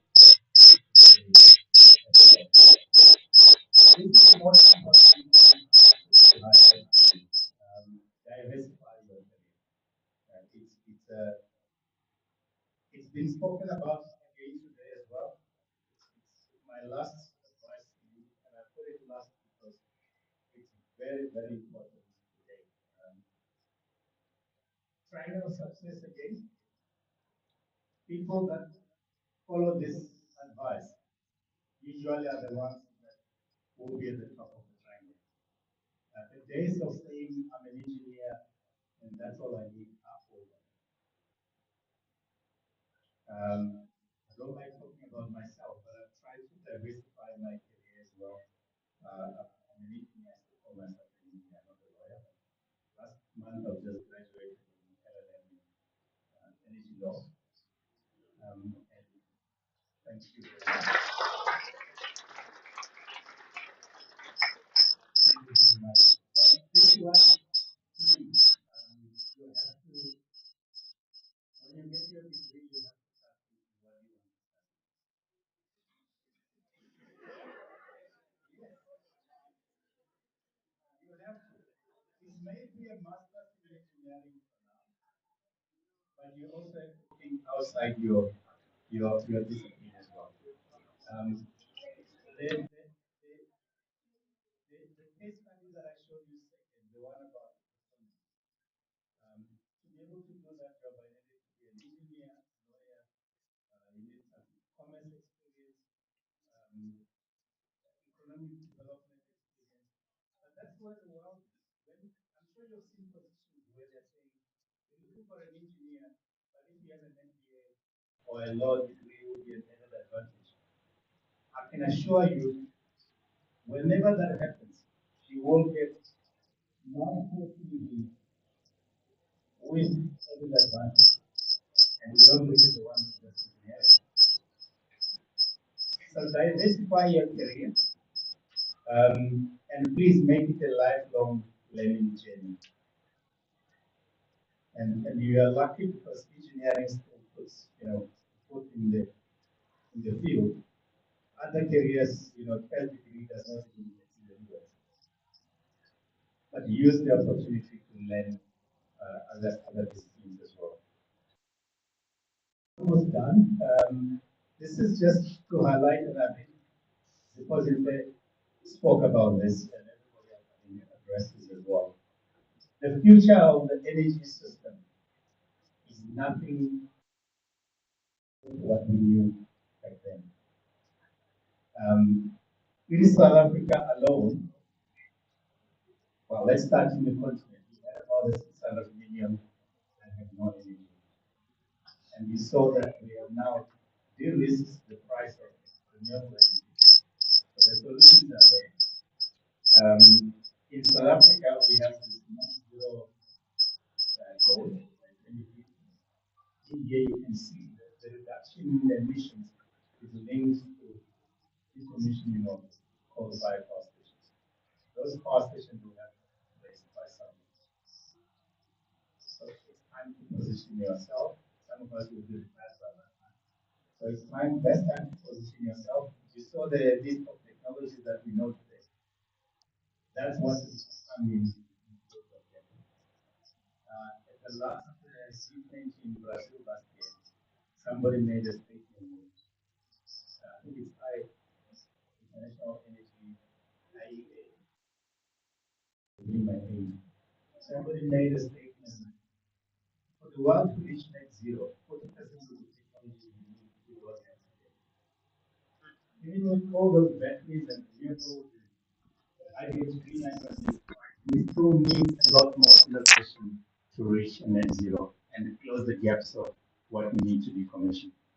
The jet, please don't forget that we have a serious challenge with closing down of those power stations. Transmission, I'm sure you've heard, we need 14,000 kilometers in the next 10 years. We are introducing the market in Eskom yesterday.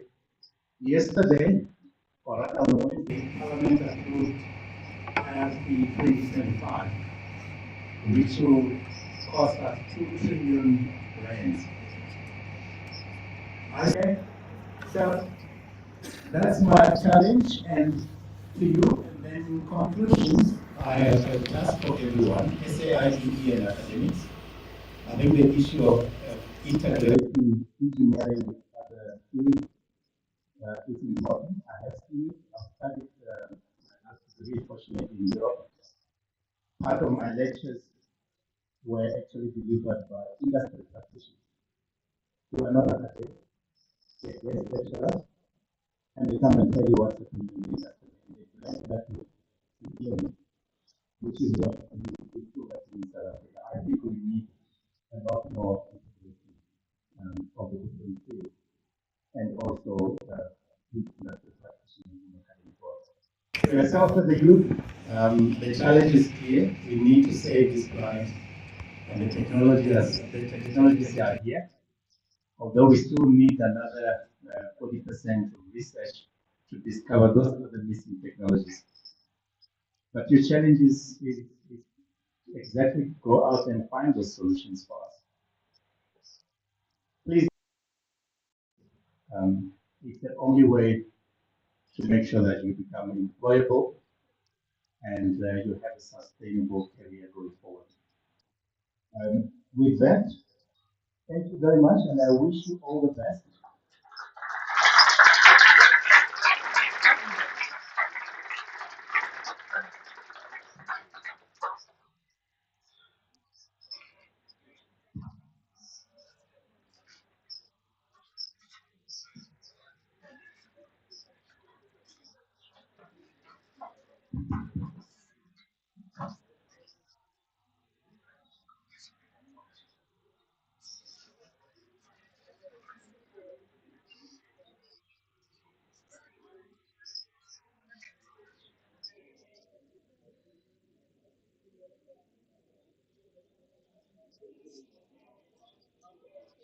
Yeah, can I ask that you guys, if you have any questions that you want to ask the speakers, that you start preparing them now because we're almost at the end of the program. So you can just post your question, please direct it to the actual person, the speaker, and then they will answer you guys. Okay. You guys will take it. Okay, so the next up is me. I must just say I didn't want to do this because I hate talking about myself. But I guess obviously the whole purpose of this was to kind of bring in the young professionals aspect. Um, what I'm gonna say was hopefully it lands well because in any other forum, everyone who knows me knows that I want to talk about such stuff. But I think for my message to land, I have to kind of speak about it. So yeah, I'm Keith Tachora. I'm a senior manager at the Energy Council. I look after grid expansion and energy modeling. So we do quite a lot of energy modeling, designing scenarios about the future of energy. I'm the chairperson of the Saiee Center. And as of this year, I'm one of 25 young people selected globally for the Future Energy Leaders with the World Energy Council. I'm the only one from Africa that was selected.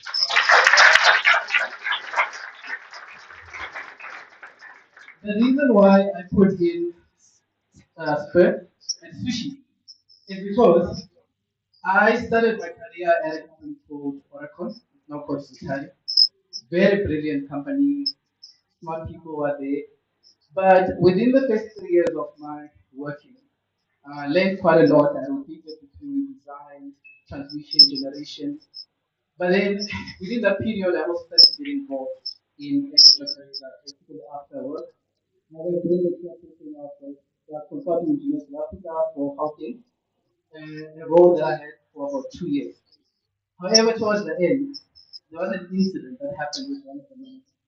Because I think one thing you always learn is that not a lot of engineers are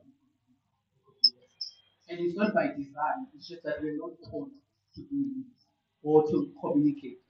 We do only one module in the humanities within the 4 years. I'm sure for you at UJ, it must be the same thing for PT or not. But at UP, we did one module that looked at the humanities aspect in the 4 years. So as such, when you get into a space like engineering consulting where you are spending time, you get moments where you're not really allowed to make mistakes. Because a mistake costs money and time, saving time. So I remember towards the end of my third year working, I done well. The previous year, they named me the top graduate out of the entire Oracle Africa. I was also named one of the most innovative top three young people across Oracle Global for the work that I was doing. So I was sort of like, that person that is sort of like the role model. But I had a manager that didn't like me for obvious reasons. So we had an incident, but within that incident, they had to do what we would call a mediation. And I remember towards the end, I sat with one of the leaders, the directors of the company. And then he looked at me and said, "You know what, Miss? The problem is that you want sushi and you don't go to Spain looking for sushi. And we are Spain. We can't give you sushi." And the weirdest part about this was that number one, I don't like sushi. I'd never actually eaten sushi. Number two, he assumed what he assumed because the general idea, especially with the engineering consulting, is that you're supposed to sit at your desk. So this whole concept of networking and whatnot, you're selling time. Someone needs to build that time. If you're not 80% billable, which means 80% of your time, if you're not building your own project, you're in trouble. Of which I was like 100% billable, but I think at the moment, at that present moment, the incident kind of exposed quite a bit within the leadership structure. That statement stuck to me because a month later, I was I was headhunted by Deloitte to join them at the Power Africa USA. They headhunted me. Initially, I thought they were gonna take me in as a project coordinator, but the person who interviewed me, I think another gentleman, his name is William Perron. And that person, every single person that has worked for him has cried. Women and men have cried because it's just tough. So he interviewed me, and halfway through the interview, he says, "Yeah, I want you to be my deputy." I was like, "What?" I was like, "Yeah, we're looking after regional harmonization and integration. So we're looking at the transmission interconnectors Because I was like, okay, I think 3 years working with him, like 10 years now, and he was like, I don't care, you're gonna be my deputy. I remember after that interview, I called my father, like, I don't know what happened, but I just got offered a job. And this was weeks after that incident of the survey. So when I got into Deloitte, we did quite an amazing piece of work. In total, we enabled about 3 of the major transition interventions in financial growth. We helped projects reach financial growth across battery, solar, wind, and Southern Africa. I was working directly with the different entities. But what that thing made me at the time, even when I did end up resigning in my ending thing, I thought, unfortunately, I'm not going to sushi. I actually started that I'm going to go to sushi. And what that kind of taught me is that in that moment, you know, as an engineer, you get a moment where you are tested. And a lot of people are going to get that, especially the ones that are not engineers. You are told that you have to sit at the test. You are told that you have to be failure. You are told that there is frameworks you have to follow. If you're doing a design report, they'll tell you the template, follow it. If you don't follow it, you have. And a lot of the time, what also things happen is that, especially with engineering technology, you get a lot of the time where young people are taking time to register for Excel. So for me, at that time, I knew that, you know what, I have a plan that I want to go to, and this was not it. So even after they see the whole sushi thing, I was like, you know what, this is what's popular. Now imagine 3 years into working in my fourth year, I'm standing in front of ambassadors because obviously the whole thing was being funded by the US government and presenting the strategy of how we're going to electrify 2 billion people. Within so within the first program under Deloitte, we electrified 2 million households in South Africa, in addition to the project that I worked on.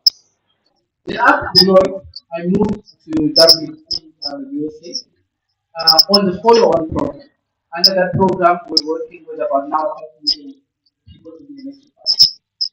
Why that is very important is that throughout the career that I've had is that one of the things you realize is that you're not going to go anywhere if you don't have people that believe in you, right? People that believe in your ability.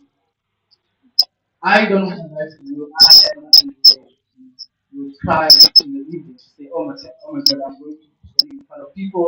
What if I get asked them super typical questions that I don't know? But I would always get reminded that, listen, I'm now a professional engineer. I am a certified engineer. I have a professional management, PMP, project management certification, amongst other stuff. So I can do that. And a lot of those things, they already before they can give you the certification. With Excel, you have to prove that you know design, you know how to communicate with other people.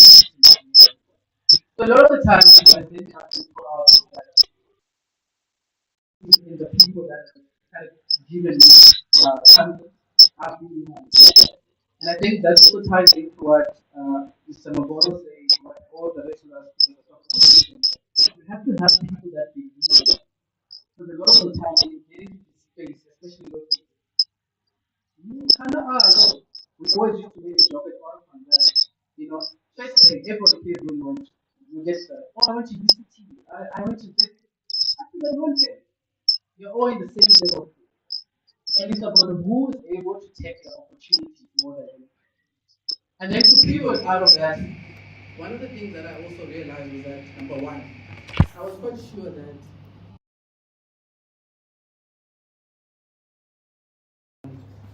one meter. And I wanted to kind of understand why is that. So I did something crazy, and I think a lot of people who know me know that. I went and I enrolled into a master's in managerial psychology. And you would think, okay, why would an engineer do a master's in managerial psychology? I was so shocked because at the time everyone was saying, oh yeah, I need to go to energy leadership, I need to go to a master's in electrical engineering. I was like, okay, no, it's fine. But I want to do a master's in managerial psychology. And one of the reasons why I did that was that I wanted to understand how organizations function and what is it that actually make good leaders good. So one of my thesis around that I did with this master's was looking at what is the impact of trust in terms of organizational adaptability and culture. How much does trust influence all of that? I interviewed quite a lot of people, and I was using ESCOM as my case study, put it this here, so I can really divulge some of what I heard. But you'd see that a lot of the times, especially with the inputs I was getting, besides the shock, because everyone would be like, but why are you doing that? Oh, I want to interview, but why? You know, you're an engineer, why are you doing that? And what you don't know about psychology is that you write a lot.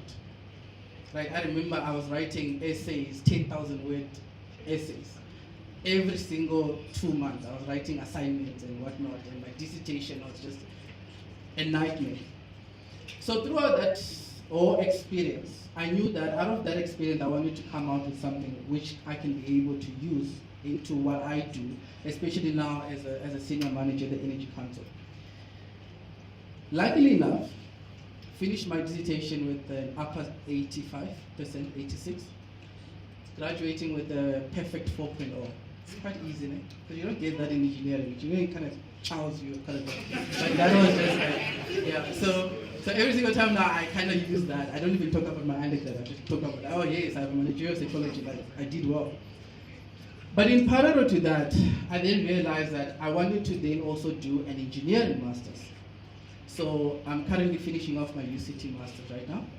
And what I'm doing with my UCT master's is I'm doing quite a lot of modeling. And around the modeling, I'm looking at different pathways in which countries in Southern Africa are going to be able to reach to net zero.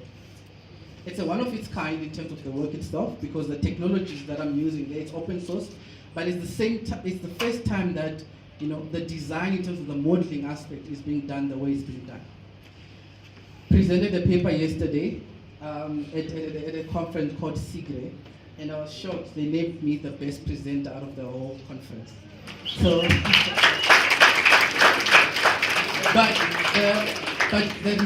the reason why I then also decided to supplement it with an electrical engineering master's, especially the UCT one, was that as a modeler and as someone who's coming from consulting, we're told to tell stories. So a lot of the times when you're presenting projects or design, you're supposed to tell a story. You're supposed to convince the person who's sitting on the other side of the table your story and what you're selling. And I think for me, from a learning perspective, I've been able to then do that. One of the other things also that I was quite privileged of, especially when it comes to this whole sushi analogy, is that through my work with USAID, I've had instances where I've traveled in the most rural areas in Mpumalanga. I did some energy audits at some clinics. After I got my certified energy manager, I was sent to some clinics, and one of the clinics, they booked me into a lodge that's like next to a shabin. And I remember I was calling my mother, I was like, why am I even doing this? This is not me, because I don't feel safe. I wanted to go back, but my mother was like, no, you need to do it because you're doing impactful work. You're doing work that is rooted in the impact of the people that you're trying to help for. Through that work, I went to the US for the first time there last year, and I was receiving an award for the Global Young Energy Engineer of the Year, the first one from Africa. But enough about that. So it seems like sushi is nice. When you aspire to get sushi, always have a nice time. But what I'm trying to say about that in my entire speech is that you have to know your story. You have to know what you're saying. From the moment some of you leave here, I'm very happy that there's quite a big balance in terms of females and males in this room. That's something I'm very passionate about. But know who you are, know your brand, know what you want to sell. And a lot of the time when you now get into industry, you have to be able to be a storyteller. That's something that we're not taught in university, right? Because we're taught, you have to crunch numbers, you have to go to the lab. But as engineers, we're not taught to tell stories. And why storytelling becomes important, especially when you convey with other industry peers, is that you're able to sell what you believe in to other people to be able to believe in you. And I think for me, that has worked. And what I kind of want to use as a parting point, for me, especially with CGC, this year was my term as chairperson. I was actually told in second year by some of the CGC members that came to school, they supported me because one of the things I did at UP was I started Engineers Without Borders, the University of Pretoria chapter. So one of the very first people that believed in me were the guys from CGC. And I remember one of the ladies came and said, you're going to be part of CGC. You need to make sure that the moment you graduate, and at that time I didn't believe it, but I'm here. And through that, this year, what we've tried to do is, a lot of our committees are actually comprising of former students. And for me, I take that as a success story because a lot of you are able to leverage off organizations like Saiee, right? You guys, I think a lot of you know Lebo, right? She is leading a portfolio. And it was by design. I remember I was speaking to someone, I was like, I don't know what I did because it's the first time being part of CGC, but I wanted to be a portfolio lead. And a lot of the times it's because when people believe in you, you're able to shine and do well. And I think a lot of you here, you can go and look at her LinkedIn, look at the stuff she's doing. She was in Egypt not long ago. She's chairing the IEEE Women in Engineering. And that's sort of like the success story in which a lot of you should be able to get out of Saiee institutions like this. Because if you're not going to get people who believe in you in your organization, best believe in organizations like ours, you will have people that will support you. And many times, you can actually get your sushi here. I'm sure you saw the catering. We don't disappoint, right? We're not going to give you like, sausage pies and all that stuff. We give you proper food. But also we are also exposing you to industry leaders. So I think the key takeaway around this is that you're going into an industry that has changed. Majority of you probably end up working for IPPs. Some of you will end up working for NTCSA, ESCOM. However, the ESCOM and NTCSA of 5 years, 10 years ago is not the same as it will be when you guys get into the market. So be able to get into that mode where you're selling your story. What motivates you, right? If someone comes to you and say, hey, we feel like you like sushi, even though you don't like sushi, is that something that can derail your path? No, I don't think so. So, as a parting gift, I know I was given 20 minutes, but I don't like to read too much, is that please make sure that you capitalize everything that you're being given, especially whether it's in university or within institutions like this. I will say, because I know there are some students from Monash and Wits here and TUT, but for me, there's a success story, especially with the students from UJ that have come out of Saiee. A lot of them. People that have served in the committee, people that have been attending the committee. If you go and look, most of them got bursaries. Most of them got jobs the moment they finished. Most of them are doing what Lebo is doing. They're flying to present papers in Egypt, in Uganda, and they're showcasing their skill. And I think to also part of is that in everything that you are then also doing, always remember competency matter. So even though I did quite a lot of stuff that I was doing and someone was telling me whatever they were telling me, I knew I needed to become a PRH. I needed to be technically competent. I'm not a technical specialist. I'm a generalist because I come from consulting. But even with that, I knew that I needed to tick specific boxes, which I think for some of you, if you want to be a technical leader, and that's why I end up been saying happy birthday. It was embarrassing, but it's a memory that we hold dearly because the essence and the cultural sphere is that it's a family establishment. We look out for each other. So maybe there was nothing wrong with Spare, but I guess at that time, someone just decided they would assume that sushi was what I need. So yeah, I think that's my parting message on this, to say, please use the tools that you have at your disposal, but at the same time, you have time. I'm telling you now, we sleep, but there's some days we don't sleep. And whatever budgeting.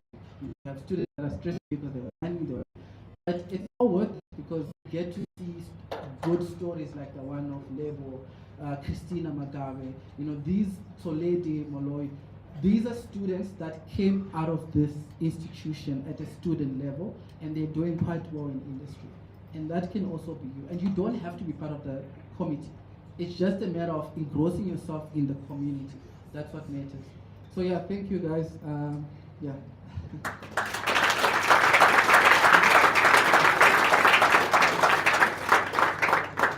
So for our last speaker, We will now go into a closing keynote by Prof. Mulu. And he's going to be focusing on engineering innovation in the fourth industrial revolution. Prof.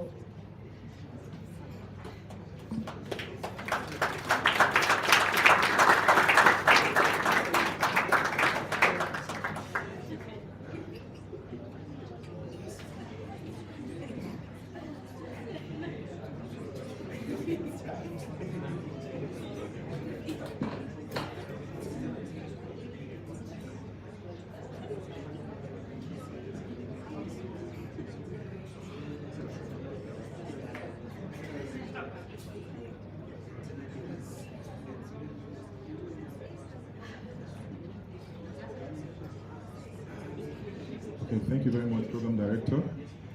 Good evening, everyone. Are we tired? Are we so tired we can't respond? Good evening, everyone. No, I always hate speaking last, but everybody is tired, and everybody wants to go home. So you often feel the diminished energy. But in any case, we have to speak, right? So that's why I exchanged with you, Prof, so that I would handle it. So my task this evening is just to speak very quickly on engineering innovation and the 4IR, the fourth industrial revolution, and how advances in the fourth industrial revolution is essentially changing the world of work as we know it, right? And how engineers now in your fourth year finishing, how you can take advantage of these changes and position yourself. So we've journeyed, for want of a better word, through essential themes today, from Glasgow on ethics, Ms. Monchi on empowerment, Mr. Magoro on the just energy transition, and Keith just now on the responsibilities of youth leadership and how he has made sushi, right, when he was offered something else. So what I want to do this afternoon very quickly is to just provide some bit of background, right, and then contextualize where I see a pathway for youth today. Apologies for those that have seen some of these slides before, because lecturers will repeat slides. So some of these slides perhaps you might have seen it before, but I think it's necessary to still reiterate some of this context. Now, as you're finishing now, right, there are essentially three intertwined or overlapping imperatives or cross currents that are currently going on, right? There is first the local structural realities in South Africa and Sub-Saharan Africa, and you know all about that. Unemployment is like over 62%, right? The issue around skills mismatch. We often have all our industry boards, the folks from industry are often saying, some of our graduates are not yet ready for the world of work, right? And then, of course, the dichotomy between the formal and the informal sectors, right? The informal sector keeps on increasing and growing in Sub-Saharan Africa, right? And those are some of our local structural realities. And then you now have, on the global scale, the advances in tech, right? The CFO mentioned now that, as Sister said, that ChatGPT is old school. When did ChatGPT come? 3 years ago, right? Quite recently. And it's changed everything as we know it. Now when you have to mark students to work, you know when the student has used ChatGPT, right? You don't even need any AI detector. It's now the norm, right? AI is disrupting, blockchain technology is disrupting, right? And then there are a couple of other technologies, even in the renewable energy space. Mr. Magoro said that the sector has changed drastically, right? And then the IEA said now that to achieve some of the targets that we have set, we need 40% new technologies. So there's always going to be the revolution of new technologies, right? And within all of these, you have issues around epistemic justice, and that has to speak to the fact that the African knowledge system, the African indigenous knowledge system is not taking its rightful place, right? And then we must situate that within the advent of AI and the rest. I wouldn't go into that. That's not the real focus of my lecture, of my keynote, right? I don't want to say it's a lecture, so you don't start sleeping. Because students, when they hear lecture, then sometimes they try to default to sleeping. So now, like I said, AI market size, lots of statistics, some 250 to 900 billion. Blockchain, roughly about $500 million, so different organizations have different market sizes for that.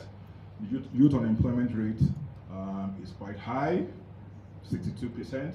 But now, one of the key things that we have to confront is the issue of degree relevance. And I think Mr. McGraw also mentioned that when he gave his own charging, or his own charge to academics. And I think Prof. Gaga also mentioned that. And that's one of the reasons why UJ is very active around professors of practice, right? And that's why we have Mr. Professor Gaga now as a professor of practice, and of course the networks, the Saiee, and all of these networks that he has brought, and Mr. Molepo, and then providing a platform that you don't just hear the academics, you also hear folks from industry.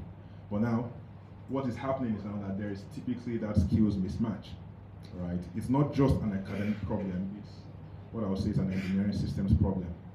That is, as higher education institutions, are we properly preparing our students for either the emerging systems, the new technologies, or are we preparing them for obsolete systems? Now, we know the 4IR. Every student in UJ must know the 4IR because of Professor Marawaga, right? So we are now on the cusp of the fourth. But typically, anytime there has been an industrial revolution or a technological shift, right, new technologies emerge.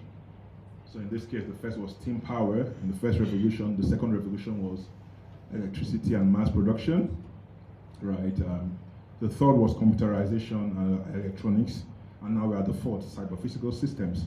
But at any point in time, when these technologies happen and they change society the way we know it, that's just what an industrial revolution is, when technologies change society the way we know it, there has been an exclusion of certain people, right, that have not benefited, for want of a better word, from the advent of these technologies. So initially, for the first, it was artisans and rural workers. In the second, it was skilled trades and rural communities. And then in the third, it was manufacturing workmen, and then the digital have-nots, the digital divide. We saw that even happening during COVID and lockdown, where those that could not even afford data, could not actually school during that period, that point in time. And that was the digital divide. And now we're having now that there's the risk of knowledge workers being sidelined. And you and I are the knowledge workers in this day and age.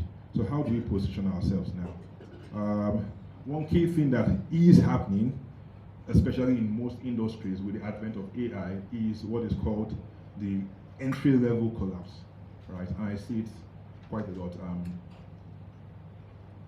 Amidst the rising global employment, companies are increasingly adopting an AI-first approach, right? And then you see it with coding companies, computer science. You also see it with law firms, for instance, right? Also, even in the engineering domain, right? A lot of the modeling, a lot of the things that knowledge workers would otherwise have done is they're using AI to do it, right? Large language models is replacing junior developers and the rest. And when I spoke about this, Prof, at the last event, one of the speakers came to me and it was like, he has a son, a computer science graduate, finished from UCT, went to Delft University, I believe, in the Netherlands to do a master's, can't get a job as a programmer. Why? Because it's called the missing ladder. Most of the entry-level jobs now, right, are diminishing, right? So people just want the senior guys. So now this collapse in early career opportunities is actually a structural shift. And then students, the knowledge workers that we're producing now, right, must create their own pathways, right? And when I discuss with colleagues, the response I often get is that, it's an American problem. And I'm like, it's not really an American problem because there's something called technology diffusion, right? So the more smart systems come into play, they're going to increasingly start diffusing into South Africa. And then if we do not come up with our own philosophy and you just use the philosophy of profit maximization, then we're going to struggle more with this wave. All right. Technology diffusion models show that what starts happening in the US in about 18 months, it typically starts diffusing in other parts of the world. So what can we do about it? Again, it's estimated now that 50% of skills will change by 2027 up until 2030. Right? There are a couple of emerging roles, and I often give this analogy. A couple of my students initially would start out graduating, right? And we do not necessarily expose them to the world of cloud, cybersecurity, and the rest. But because of the emergence of these roles and how these roles are becoming quite important, they start transitioning into these roles, right? So I have lots of students that are in the cloud space that were not necessarily trained for, right? And then they began to practice what they did not learn and what they taught themselves, or what their employers essentially taught them. The point I'm making is now that we are having vanishing roles, right, as you know it, and then you're now having emerging roles. You have prompt engineers, AI auditors. But what is important is we still need humans in this loop. And I'll talk about human-AI collaboration and how I feel it can work. This, I'm not sure you can see it, but this is the memo from the founder of Open Door company in the US, where he essentially says now that this is the brief he gave when he started the job, and this was, I think, in September, right? He was saying essentially it's a home data analytics platform in the US, right? But he is saying essentially that starting with the next performance review, in addition to asking how much impact each employee delivered, we will also ask ourselves how frequently does each person default to AI. If you reach for Google Docs or Sheets before you reach for an AI tool, you are not defaulting to AI. If the prototype for a project is not built in Cursor or Cloud Code, you are not defaulting to AI. If you have not used chat.opendoor.com and started thinking about how you can build your own agents and save your prompts, you are not defaulting to AI. AI uses a skill. The more you use it, the better you can get it. And then you see, the point I'm making is you see this kind of thinking slowly permeating amongst the world of work. How are you defaulting to AI? How can you leverage AI to improve your efficiency, right? Even leaders in AI-driven industries are acknowledging this upheaval. As one global CEO said, right, next year 60% of the industry will be out of work, right? This is a very, very ironical case where Microsoft earlier this year laid off their director of AI, right, as part of their AI-driven rescheduling efforts, right? And then she posted on LinkedIn and I saw it and she was like, she's out of work. Because of AI, she was out of work. And then you see some of these, it's going to obviously increase, and that's the point I'm making. And that's one of the things I feel now that we have to start thinking about our philosophy as Africans regarding the use of AI. Right? And I mentioned now that the West has the philosophy where AI is essentially used for profit maximization, efficiency, right? If somebody loses his job, so be it, right? Now the Eastern philosophy, right, is where it's talking about AI for Kaizen, right? Kaizen is a Japanese word, management philosophy, talking about continuous improvement. So how can we use AI and partner with humans or how can AI essentially be used to improve the efficiency of human beings, right? Africa, we don't have our own AI philosophy, which I feel is a shortcoming. But now my thinking is now that how can we should fashion our own Afrocentric AI ethos, right, that basically advances inclusion, right, that leverages on AI on local knowledge systems in Africa, right, that can also solve some of our societal problems, right? I talked about the informal and formal sector, right? Instead of optimizing for speed, we should design AI that can strengthen human relationships, community well-being, and shared knowledge creation. So now, how does that affect you, the engineers? So all of that was just some bit of a background, right? So now, how does it affect the engineers? We have several fourth years in the room, right? I've started having discussions with some of the students. What am I going to do next? What next? Do you have funding, Prof? I just need to pay some of my bills.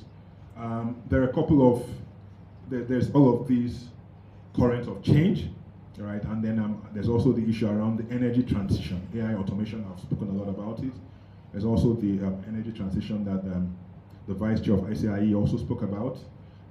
Mr. Major also spoke about the shifting paradigms in power generation, the new technologies, right, across the value chain, right? But what is important and what I want us to go with is the world is hiring solutions and not CVs at this time. The world now, there's a preponderance of CVs, right, qualifications. What folks are looking at, the degree is not necessarily sufficient, right? It's now what solution can you provide, right? And now this provides an opportunity for young engineers who can adapt their skills and mindset to this new engineering landscape, right? So what I feel and my thinking is now that in this new engineering landscape, you need specialists who are not cocooned in their own specialty, but can also see the bigger picture. So you want somebody that is a specialist, but can also appreciate the bigger picture. So you should choose your technical depth from a specialization perspective. So if you want to, for myself, AI in power systems, blockchain governance, renewable energy systems, you can choose whatever technical depth that is of interest to you. Telecoms, you name it, power electronics and the rest, you name it, but you must combine it with system literacy. That is, when you, even though you are a technology expert, you must understand the intertwine or the interrelationship with policy, the interrelationship with society, right? The interrelationship with ethics. The future engineer, that's you, that is finishing now, must be bilingual, right? You must be fluent in code, you must be fluent in engineering, and then you also must be fluent in the consequences, right? How does engineering affect society? What are the ethical implications, right? How does it also impact policy? That ecosystem, you must not lose sight of it, right? And that dual fluency has to be nurtured consciously, right? And that's when I talk about lifelong learning. I think Mr. Majoro mentioned it. He's talked about how he has evolved in his career.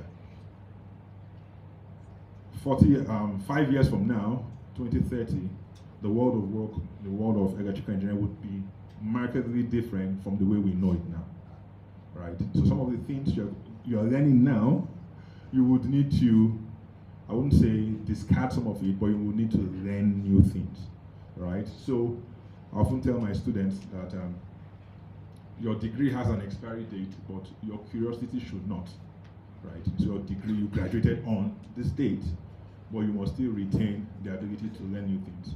I started, my PhD was in energy modeling, right? And then after finishing energy modeling, I discovered I could not compete with my supervisor in the energy modeling space. Nobody was going to take me seriously. So I decided to now look at what could I do when I finished. And I looked at the food, energy, water nexus, modeling, energy and its interaction with food, energy, and all of that. And that's how we came up with the Food, Energy, Water Nexus Center that we run at UJ. Then whilst doing that, Professor Marola came with this drive on 4IR. We needed to go for ways of, using 4IR in what we're doing in our research. And then that's how we came up with using blockchain technology in food systems. right? So I wrote the proposal for the Royal Academy of Engineering in 2020, blockchain for food systems. We were rejected. And then the Swiss call came out, I think 3 years later. We used that same proposal that we wrote in 2020, and then we now got the South African Swiss chair in blockchain technology. We're the only ones that got it.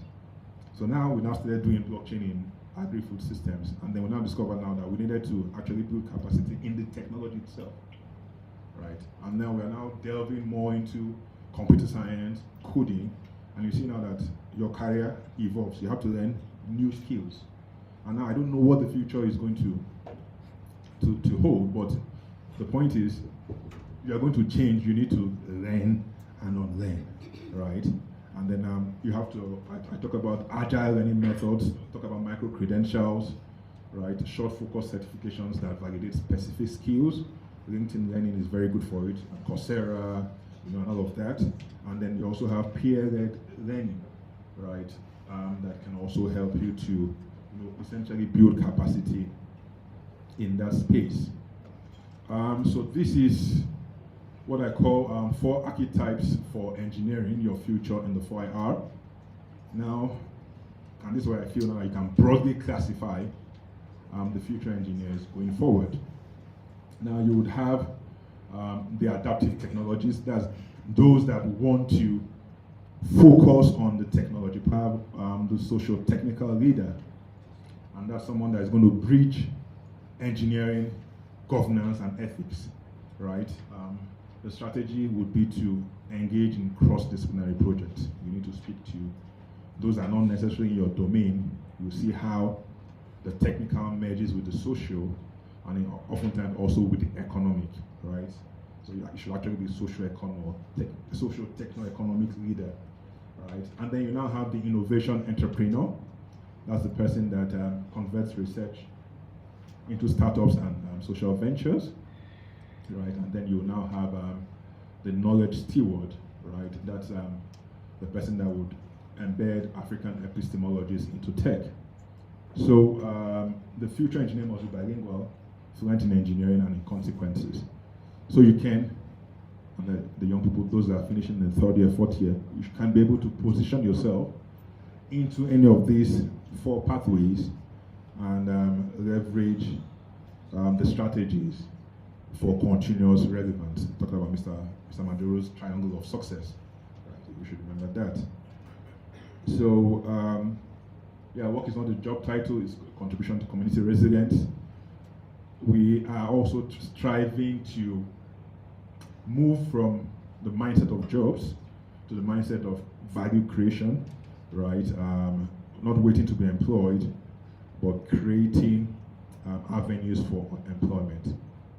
Now, before I go into what some of the initiatives we are doing in this space, and I'll speak about one that is forthcoming, right? There is still the need for humans even within the AI space, right? Despite all the hype of AI autonomy, companies still require human oversight, right? Because machines excel at processing information, but they do not often understand the consequences, the context, right? The culture, and all of that, which I feel engineers have a role to play here. Right, so now if you think about AI assisted grid balancing, AI can of course be used to balance national power grids. Mr. Maduro showed a slide about the SCADA and all of that. Most of them are leveraging AI now, right? You can use it to forecast demand, predict faults and optimizing which generators run at specific periods of time, right? But efficiency is not the same as justice, right? So an AI code can give you an optimal schedule, for instance, right? But if it tells you that perhaps you need to shed load in a rural area or in an area that maybe they have some economic disadvantages, the engineer should be able to override, right, some of those decisions, right, and ensuring now that the engineer provides ethical and contextual balance to the decision of the AI system. Does that make sense? Are we sleeping? So the engineer can still guide the AI system, the smart system, but provide that contextual balance, right? Now, if you talk about blockchain traceability, and that's blockchain is essentially a record-keeping system where you want some of that record to be kept on the system. So now, if you use blockchain for food traceability, at the end of the day, the blockchain can tell you, can prove or can ensure now there is provenance about the food, telling you where it came from, right? But the blockchain is not going to tell you if, except you deliberately code it, if the farmers were perhaps properly paid, right? If emissions were within targets, the blockchain might not do that. So now that's now the role of the engineer to superimpose on this tech, in this case blockchain, to ensure now that the trust frameworks, right, preserve both data integrity, right, it also preserves human dignity, right? So now, this kind of ethical presence is what is often termed the leadership by design, and I think Prof. Adam spoke very well about it, so I don't want to repeat what he said, but essentially, my call is that we need engineers that are technically sound, but at the same time can build systems that reflect our African values, systems that are ethical, right? Systems that encourage active participation instead of passive participation. So one of the things that we are working on, Prof. Gaza and Mr. Molepo, is what we call the Blockchain AI Cloud Innovation Startup School, right?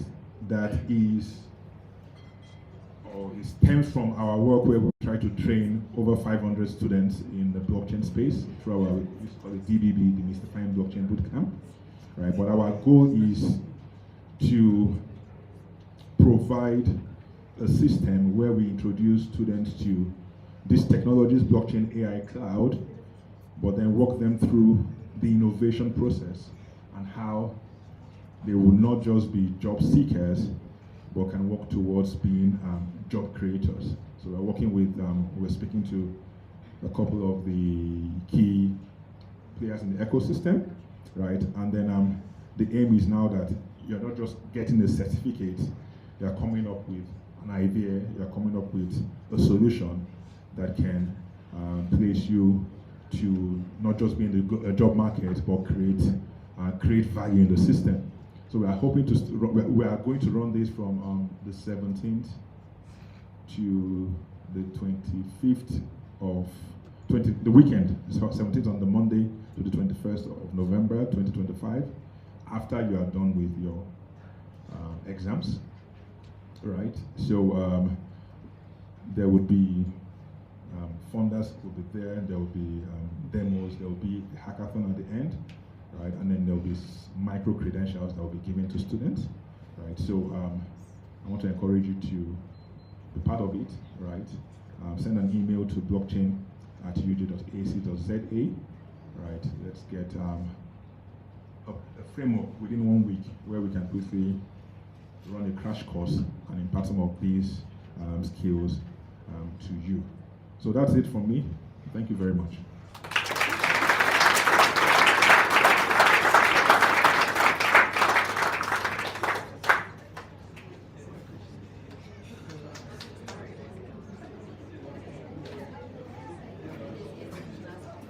Okay, cool. So we're gonna just go through 4 questions, and then we're gonna do the group photo and then the closing and then the group photo. The first question was for Ms. Wantwi. What message would you share with women who doubt their ability to lead and believe leadership isn't meant for them?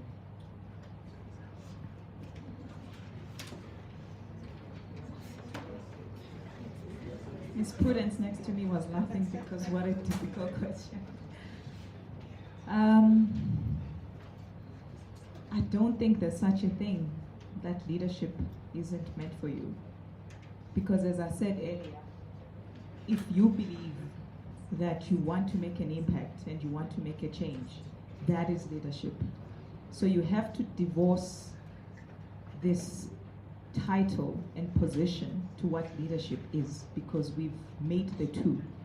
And also we have to strip the gender outside of leadership, because leadership doesn't have a gender. It has a purpose, it has an ambition, and it has an impact. So how do you navigate it when you know you have this burning purpose in your heart, but you have all these demons in your head? You do the self-work. I've got a coach, I've got a mentor, and I've navigated imposter syndrome and all of those things. They're real. But you engage in the self-work, because you cannot let those things descend in the way of your purpose and what you have to achieve. So that the presence of those doubts is not evidence that you are not a leader.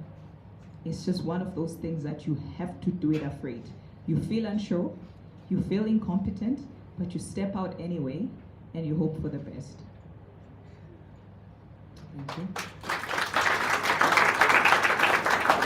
And then the next question I'll direct it to Prudence. It's two questions actually, I think from an ESCOM point of view, and then also from a broader Saiee point of view. What should one do to stand out? Sorry, can someone kindly advise on the importance of obtaining a GCC, especially in organizations like ESCOM? And then, in terms of diversifying your career, can you include this including the different careers? When is it too much? When do you say something is too much or overqualified? So it's the GCC one, and at what point do you say someone is too qualified?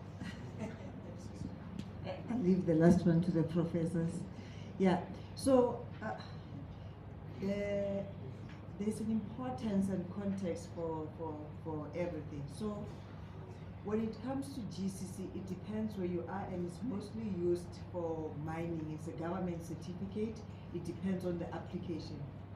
So if we look into ESCOM and our industry, we employ mostly the engineering practitioners, which means then we are more affiliated with EXA registration in different categories, and depending on the job you are doing, whether it's in the maintenance space, the engineering space, we will then require different types of professional registration. And it's not only affiliated to EXA. I'll be biased towards EXA as an engineer, but we've got also registration for projects management, for quantity surveyors, for those that are different registration within the built environment. So yes, you'll find in ESCOM where we have some that are dual registration as maybe an engineering practitioner, and also that they've got the mining certificate, whether for mining certificate, and it depends on the job that you do. But in our ESCOM, we then prioritize our work with registration in engineering with EXA. I hope that helps. Yeah. Then when is it? The next one is what? When is it studying enough? I'm still studying, so it will never be enough. Look at the gray hair that side. He's still studying, and I'm sure if I ask everyone here, we're still studying, and it comes back. It comes back, and I'm sure if we ask your professors, they're still doing some postdoc something, and that you want. But we must also remember that learning is not only about the degree. Every day there's an opportunity wherever you're sitting to learn. So there will never be a moment where you stop learning. I'm sure even past death you're still learning the new environment. So I can't say there will be learning that's enough. So I hope that helps.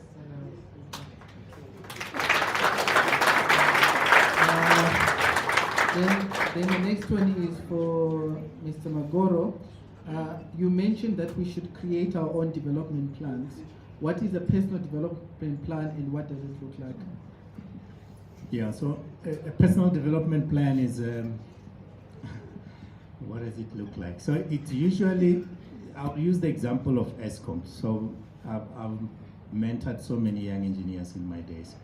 So basically you sit with your mentor, you put together a plan. The requirements from EXA is a 2 or 3 years plan.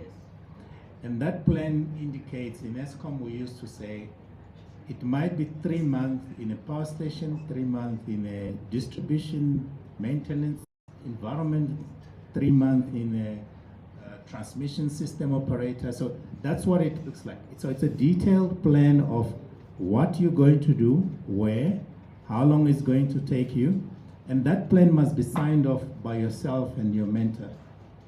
And then each time you complete an activity in that plan, you sign it off.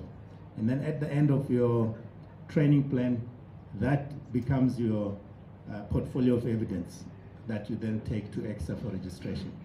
So it's just as practical as that. Thank you. That answers. It does. Mr. CEO, how do we enjoy the full benefits of Saiee as a student member? As a student member. As a student member, firstly, it has the food, which already I think you've enjoyed already, but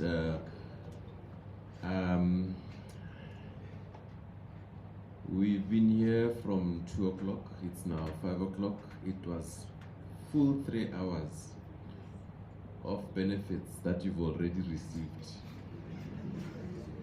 from distinguished members from the industry. This is invaluable information that you will otherwise would not have received. So stay with us, that's all I can say. Okay, good, no thanks. And then the last one is to Prof. Lulu. How do we create a culture of information sharing? What could help the next person from as early as uni? Gatekeeping extends to where you are headed, corporate.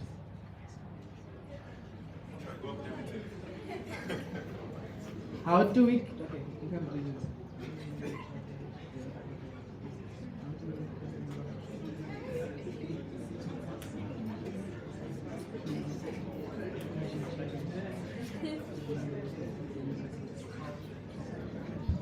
And how do we create a culture of information sharing that would help the next person? I think Mr. Majoro mentioned that you are already a mentor wherever you are, right? So at the 4th year, you can be a mentor to those in the 3rd, 2nd, and the 1st year. In the 1st year, you can also be a mentor to those that are writing matric, right? So information sharing goes beyond just information, but helping, facilitating, tutoring, helping the next generation, right? So we have within UJ, I know we have the tutor programs, right, that you can help to train others. Within the UJ blockchain, we have the facilitator program, where we get, I think now we're sitting on 60 to 70% female participation within our ecosystem, where we get female mentors, right, that go out there and teach other people about these technologies. So it just starts with a heart to serve, to guide the next generation. And then within the university system, there are avenues, there are channels, where you can assist somebody, and help the next person. Thank you so much.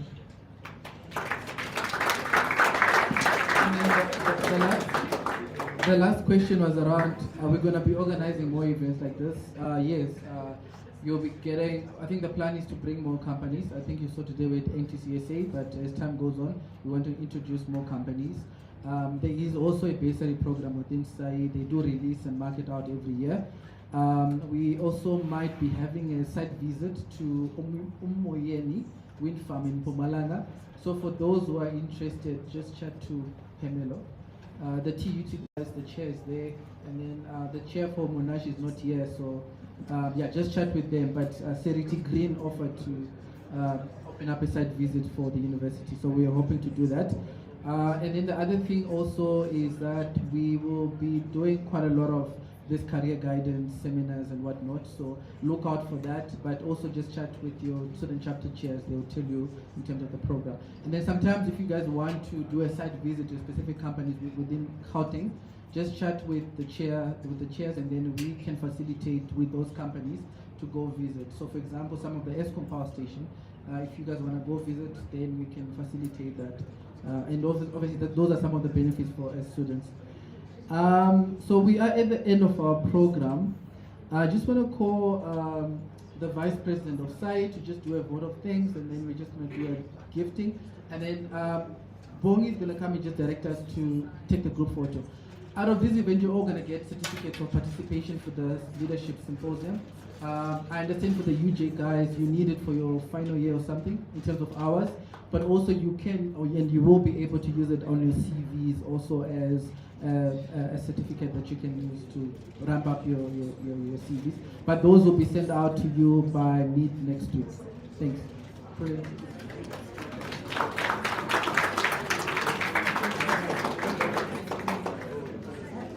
I think the student concentration level goes around 3 hours. I'm starting to feel the nose. Yeah. But Keith, I forgot to ask, do you eat sushi now? No. A few years ago, and the Saiee structure did not have the Central Gauteng Center. And the reason was because the headquarters of Saiee is in Gauteng. But then we had some discussion around how do we then reach out and make sure that we keep Gauteng also active. And at that time, myself and after we still be here, some give yourself also just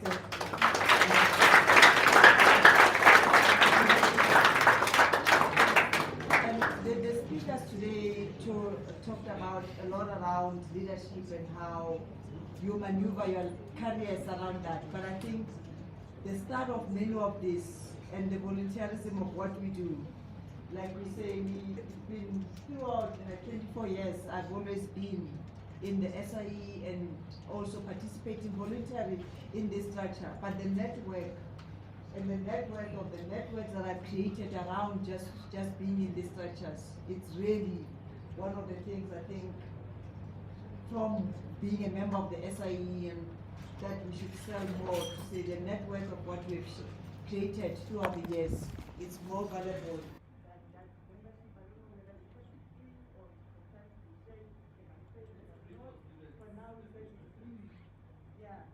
Sharing the membership, we then said, yeah, maybe we should make it free.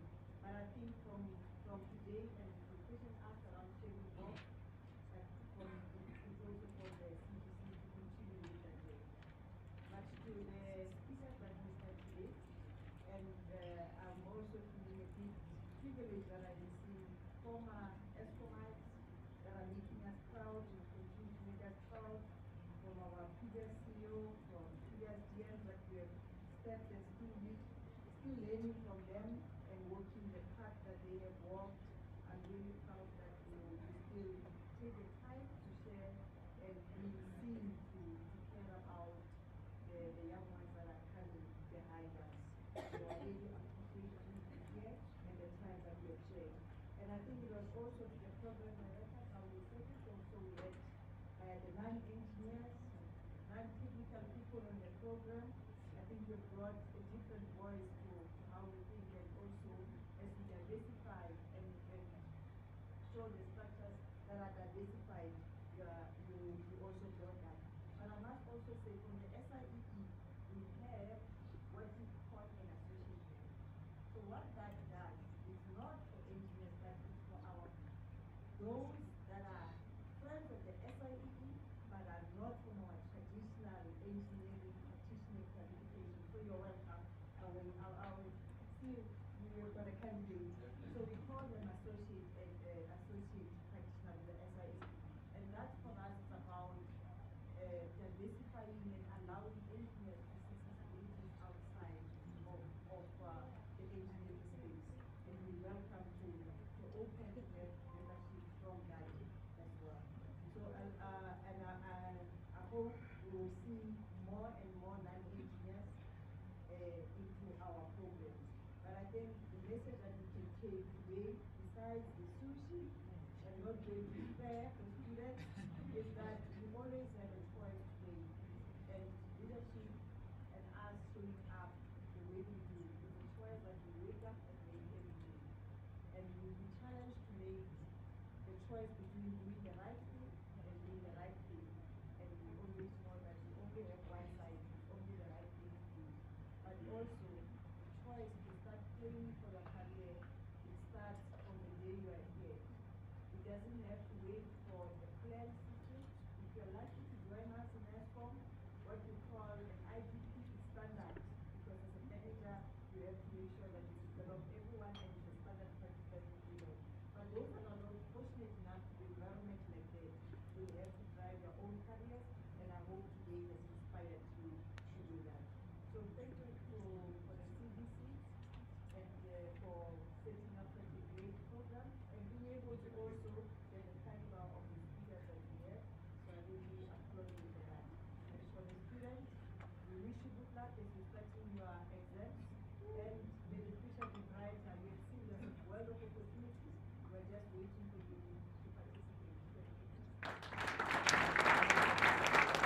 take a group photo by the